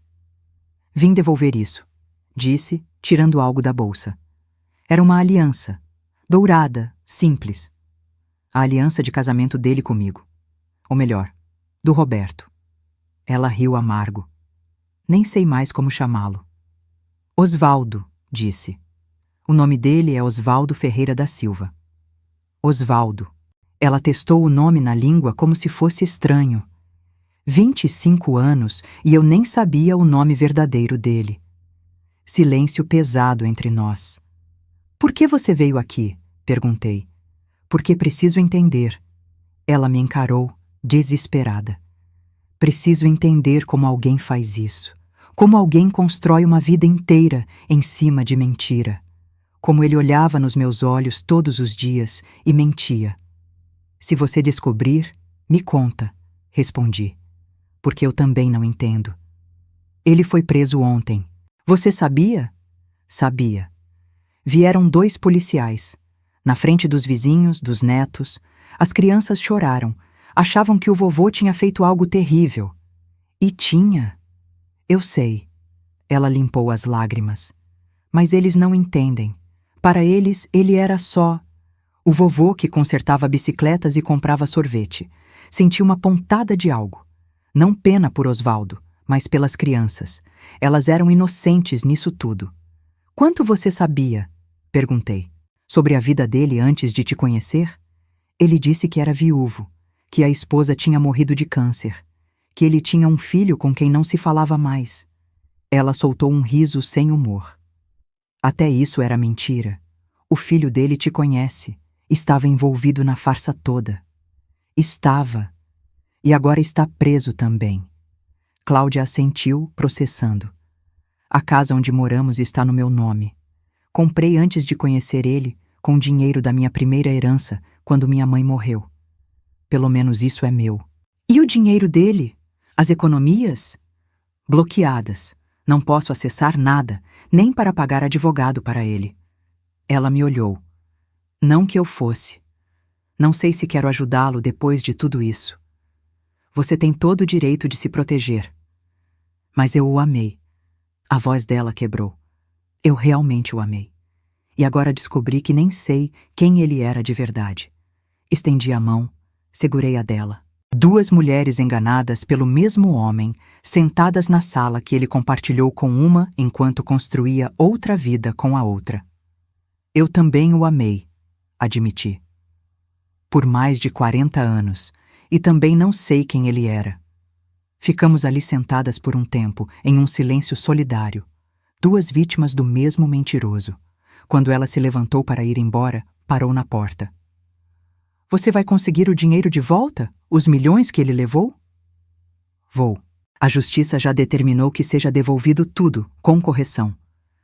Bom, ela assentiu. Você merece. Ficou com ele por muito mais tempo que eu. Sacrificou muito mais. Ambas sacrificamos, só de formas diferentes. Ela foi embora, deixando a aliança falsa sobre a mesa de centro. Peguei-a, pesei na mão. Mais uma mentira materializada em ouro. Joguei no lixo. Na quarta-feira, o processo criminal de Marcelo avançou. A promotora, doutora Flávia Mendes, me ligou para atualizar. Seu filho aceitou fazer delação premiada. Meu estômago apertou.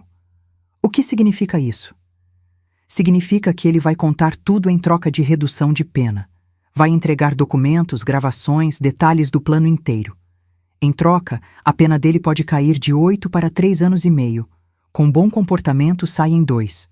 2 anos. Marcelo sairia em 2 anos se colaborasse. E Osvaldo? A delação do seu filho prejudica muito a defesa dele. Com todos os detalhes sendo expostos, o Osvaldo não tem como negar. A pena dele pode subir para 10 anos. 10 anos. Osvaldo teria 83 quando saísse. Se saísse vivo. E você acha que eu deveria ter pena? Perguntei. Não. Acho que você deveria se orgulhar. Mulheres na sua situação geralmente ficam quietas por medo, por vergonha ou porque a família pressiona. Você lutou. E está ganhando. Ganhando. Será que era isso que eu estava sentindo? Vitória? Na sexta-feira, uma semana depois de ter confrontado Osvaldo, doutora Simone me chamou ao escritório. Tenho novidades. Ótimas notícias. Sentei, expectante. Primeiro, as lojas. A anulação das vendas foi aceita. Os compradores vão ser ressarcidos pelos bancos e as propriedades retornam ao espólio. Como Osvaldo está tecnicamente vivo agora, mas preso e sendo processado, o juiz determinou que você assuma controle total temporário. Pode vendê-las, administrá-las, o que quiser. Quanto valem hoje? Com o mercado atual, umas 3 lojas juntas, uns 3,8 milhões de reais. Valorizaram desde que seu filho tentou vender, 3 milhões e 800 mil. Segundo, o dinheiro do Osvaldo. Todos os 1,8 milhão foram transferidos para uma conta judicial. Com correção monetária e juros dos 6 meses, deu 2,1 milhões de reais. Metade é seu, 1,05 milhão. A outra metade fica bloqueada até o fim do processo criminal dele. E a casa? A casa onde vocês moravam está no seu nome há anos, por doação que ele fez. É sua, sem discussão. E os danos morais? Doutora Simone sorriu. O juiz foi generoso. Considerando o sofrimento psicológico, os 6 meses de luto fingido, a humilhação pública quando a verdade veio à tona, ele concedeu 800 mil reais em danos morais. Osvaldo vai ter que pagar, mesmo que tenha que vender tudo que possui. Fiz as contas mentalmente. 3,8 milhões das lojas. 1,05 milhão do dinheiro dele. 800 mil reais de danos morais. A casa, que valia uns 600 mil reais. Total, 6,25 milhões. 6 milhões e 250 mil reais. 43 anos de casamento reduzidos a um número. Quando recebo tudo isso? As lojas você já pode tomar controle. O dinheiro judicial será liberado em 30 dias. Os danos morais, quando o Osvaldo tiver bens para pagar, provavelmente vão penhorar o que ele tem em nome dele. Ele tem algo? Ferramentas da oficina de chaveiro, Um carro velho, alguns móveis, nada que valha muito. Mas vamos pegar tudo, deixá-lo sem nada, completamente despojado, como ele me deixou quando fingi ser morto. Tem mais uma coisa, disse doutora Simone, séria. Marcelo pediu para falar com você, na prisão. Ele quer se desculpar pessoalmente. Meu coração apertou. Não quero vê-lo. Eu disse que você ia falar isso. Mas ele insistiu. Disse que precisa fazer isso antes de fechar a delação. Que não consegue seguir em frente sem pelo menos tentar pedir seu perdão. E se eu não for? Não é obrigada. Mas... Helena, posso falar como alguém que já viu muitos casos assim? Fale. Raiva faz bem. Justiça faz bem. Vingança, às vezes, até faz bem. Mas no final, o que cura de verdade é o fechamento. E talvez você precise ouvir o que ele tem a dizer. Não por ele. Por você. Fiquei em silêncio pensando. Vou pensar. Tá bom. Mas não demora muito. Ele está fragilizado. Prisão não é fácil, ainda mais para quem nunca imaginou que ia parar lá. Saí do escritório com a cabeça pesada. 6 milhões, meu filho na prisão, meu marido preso, minha vida virada do avesso. Mas pela primeira vez, eu tinha controle, tinha poder, tinha escolha. E agora precisava decidir. Que tipo de mulher eu queria ser daqui para frente? A que levava a raiva até o túmulo, ou a que escolhia seguir em frente? Levei 4 dias para decidir se visitaria Marcelo na prisão. 4 dias olhando para o telefone toda vez que doutora Simone ligava, perguntando se eu tinha tomado uma decisão. 4 dias revirando memórias. O menino pequeno que corria pela casa, o adolescente que me abraçava quando tirava boas notas, o homem que chorou no meu ombro quando a esposa teve o primeiro aborto espontâneo, e o mesmo homem que falsificou minha assinatura 15 vezes. Na quinta-feira de manhã, finalmente liguei para a doutora Simone. Vou, hoje à tarde. Quer que eu vá com você? Não, preciso fazer isso sozinha. A penitenciária regional ficava a 40 minutos da cidade. Um prédio cinza, cercado de muros altos e arame farpado. Estacionei no visitante, passei pela revista, troquei minha bolsa por um número de plástico. Me levaram para uma sala pequena com uma mesa de metal e 2 cadeiras. Paredes descascadas, cheiro de desinfetante barato. Uma janela pequena com grades deixava entrar um fio de luz. Esperei. 10 minutos depois, a porta se abriu. E lá estava ele. Marcelo tinha emagrecido. O uniforme laranja ficava largo no corpo. A barba tinha crescido, desalinhada, olheiras profundas, mas foi o olhar que me partiu. Vazio, derrotado, sem aquele brilho de confiança que sempre teve. Sentou na cadeira de frente para mim, mãos trêmulas sobre a mesa. Mãe, a voz saiu quebrada. Você veio. Vim. Silêncio constrangedor. Ele mexia nas mãos nervosamente, sem saber por onde começar. Eu não sei o que dizer.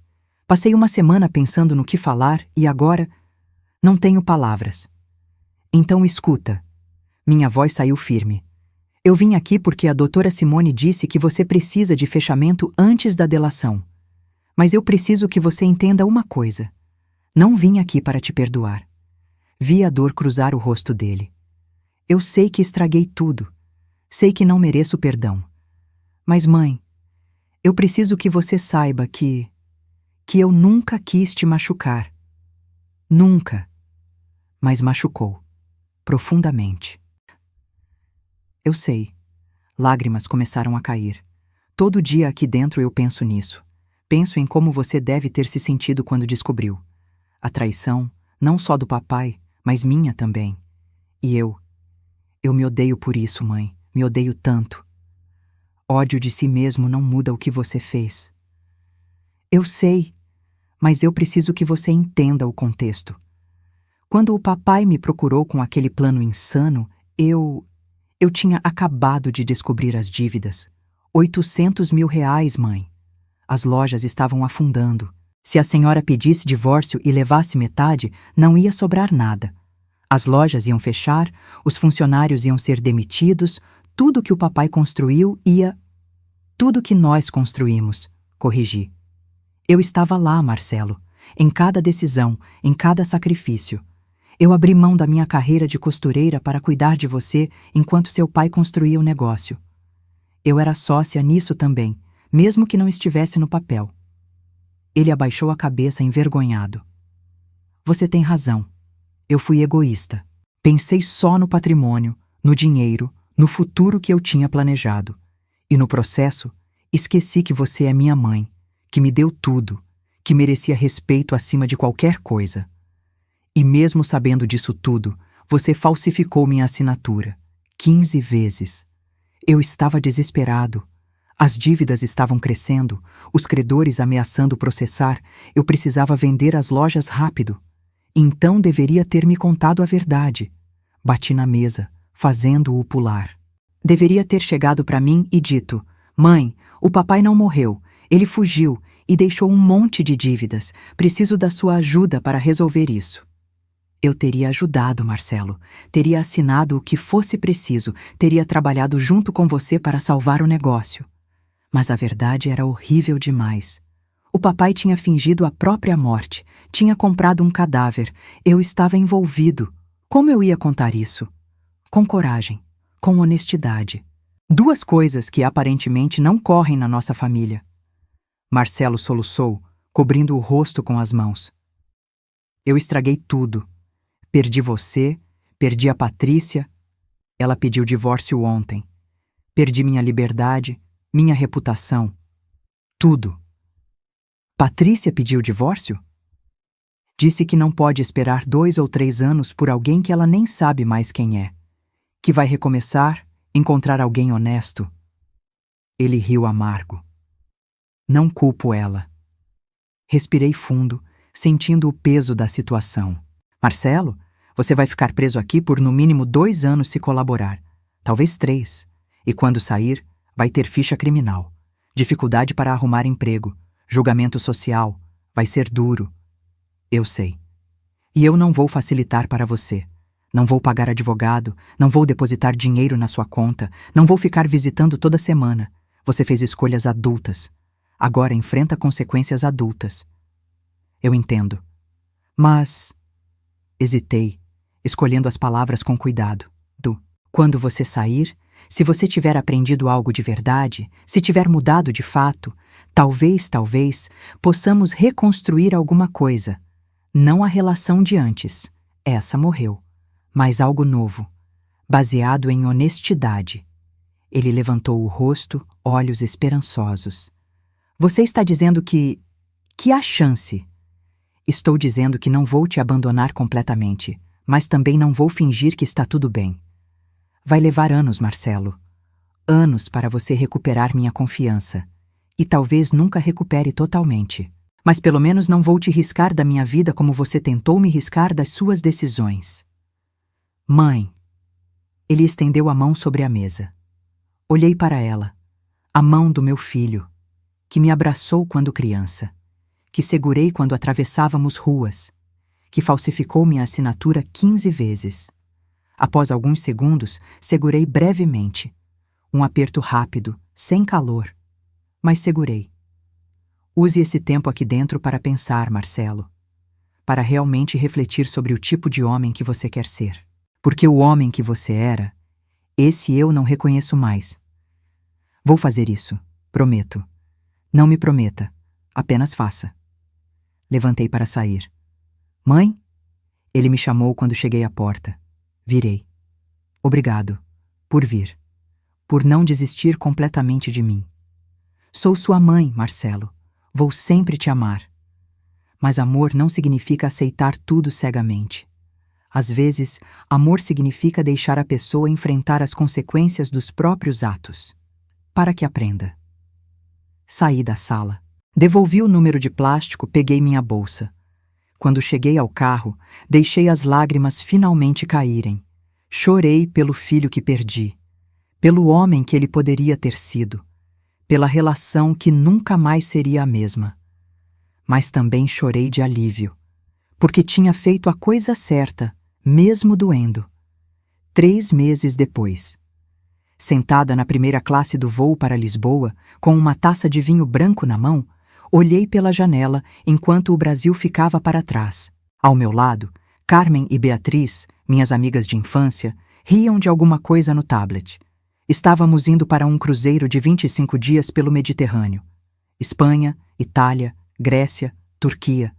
Todos os lugares que Osvaldo sempre prometeu me levar e nunca levou. Agora eu ia, sozinha. Bem, com minhas amigas, mas sem depender de homem nenhum. As lojas tinham sido vendidas por 3,9 milhões de reais. Investi metade em aplicações seguras que me davam 15 mil reais por mês de renda passiva. A outra metade separei para projetos. O primeiro projeto, doei 300 mil reais para uma ONG que ajudava mulheres vítimas de violência patrimonial e financeira.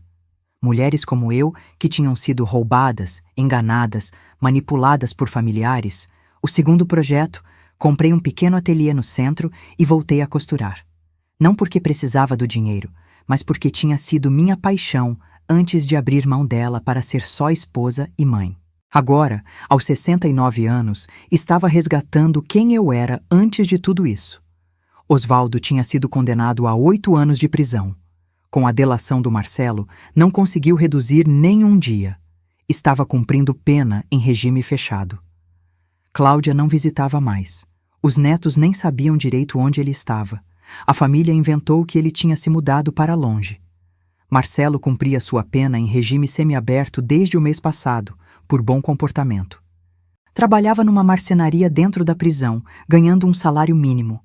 Patrícia tinha se divorciado e já estava namorando outra pessoa, segundo me contaram. Eu o visitava uma vez por mês. Conversas curtas, ainda tensas, mas ele estava diferente, mais humilde, mais consciente. Talvez a prisão estivesse realmente mudando algo nele, ou talvez fosse só impressão minha. O tempo diria. Helena, você está bem? Carmen me cutucou.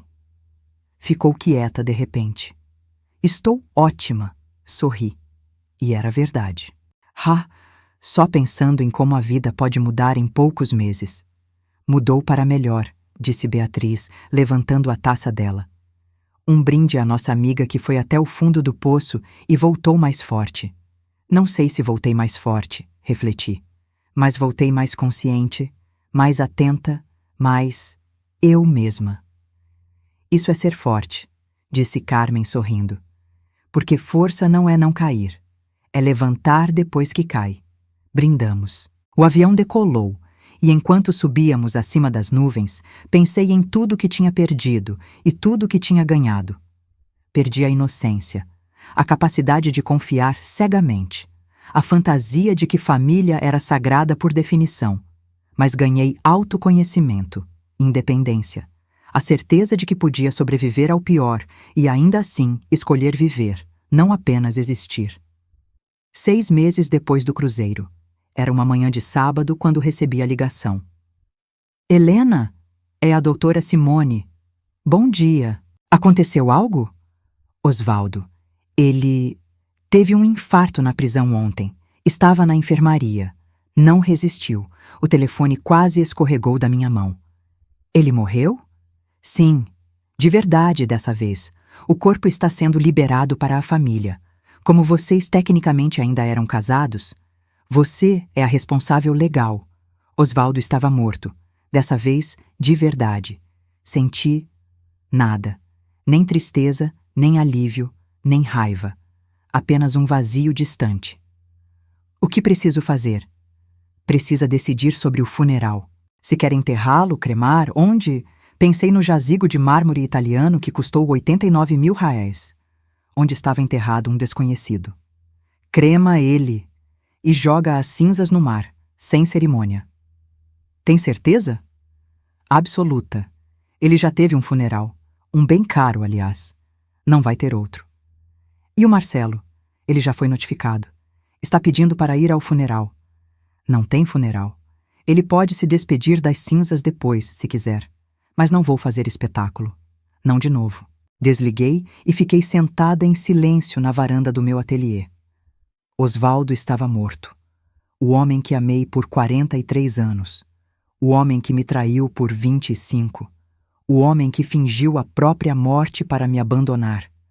Agora estava realmente morto. E eu sentia paz. Porque não devia mais nada a ele. Nem amor, nem ódio, nem perdão. Ele era apenas parte do meu passado agora. Uma parte dolorosa que me ensinou lições valiosas. 1 ano depois de tudo ter começado. Estava no ateliê, costurando um vestido de noiva para a filha de uma cliente, quando Marcelo apareceu na porta. Tinha saído da prisão há 3 semanas, em liberdade condicional. Estava mais magro, cabelos cortados curtos, uma barba bem feita.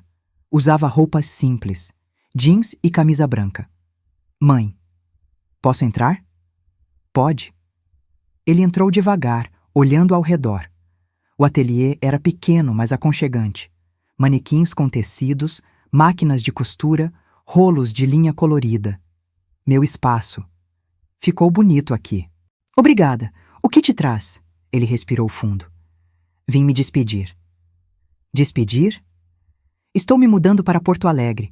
Consegui emprego numa marcenaria lá.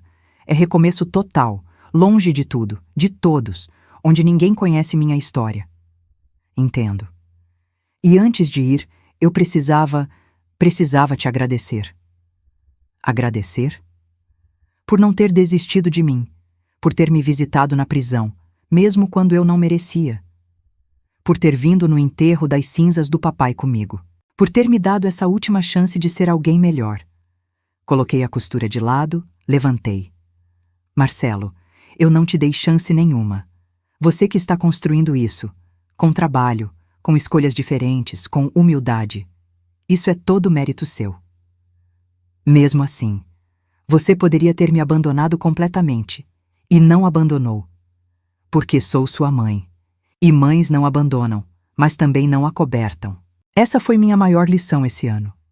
Amor verdadeiro é deixar a pessoa enfrentar as consequências e crescer com elas.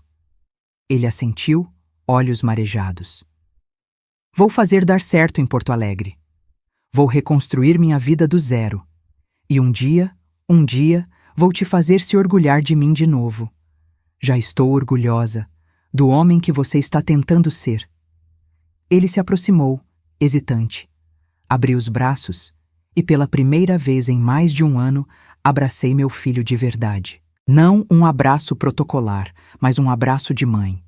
Quando ele saiu, levando apenas uma mala e um futuro incerto, fiquei na porta do ateliê vendo-o partir. E percebi que tinha conseguido algo raro. Tinha transformado dor em crescimento, traição em sabedoria, perda em recomeço. Hoje, 2 anos depois de ter visto Osvaldo vivo naquele supermercado, acordo todos os dias na minha casa, vou para meu ateliê, costuro minhas peças, tomo café com minhas amigas. Tenho 15 mil reais de renda passiva por mês. Meu ateliê fatura outros 8 mil reais. Não preciso de nada nem de ninguém. Marcelo me liga toda semana de Porto Alegre. Está namorando uma moça de lá, honesta, trabalhadora. Diz que um dia quer me apresentar ela. Talvez eu vá, ou talvez peça para virem aqui. Não visitei o túmulo vazio de Osvaldo, desde que descobri a verdade. Mandei colocar uma placa simples. Aqui jaz um desconhecido, que encontre paz. Porque aquele túmulo nunca foi do meu marido. Foi da minha inocência. E essa, sim, merecia descansar em paz. Às vezes, quando estou costurando, penso em tudo o que aconteceu. E me pergunto, valeu a pena? Destruir minha família, colocar meu filho na prisão, expor publicamente toda aquela dor? E a resposta é sempre a mesma. Sim, porque aprendi que dignidade não se negocia, que respeito não se implora, que amor próprio vale mais que qualquer laço familiar baseado em mentira. Aprendi que nunca é tarde para exigir justiça, que 70 anos não significa que você tem que aceitar tudo calada, que idade traz sabedoria, mas também coragem, e principalmente, aprendi que a melhor vingança não é destruir quem te machucou, é reconstruir você mesma, mais forte, mais livre, mais você do que nunca, Se esta história tocou seu coração, deixe nos comentários de onde você está assistindo e o que mais te impactou nessa jornada. Cada história que compartilho aqui é um lembrete de que nunca é tarde para exigir o respeito que merecemos. Curta este vídeo se você acredita que dignidade não tem idade. E se inscreva no canal para continuar acompanhando histórias reais de superação, justiça e recomeços. Porque no final, não importa quantos anos você tem ou quanto tempo perdeu vivendo uma mentira. O que importa é a coragem de acordar um dia e dizer: daqui para frente eu escolho a verdade. Eu escolho a mim mesma. E essa escolha, meus amigos, essa escolha muda tudo. Fim.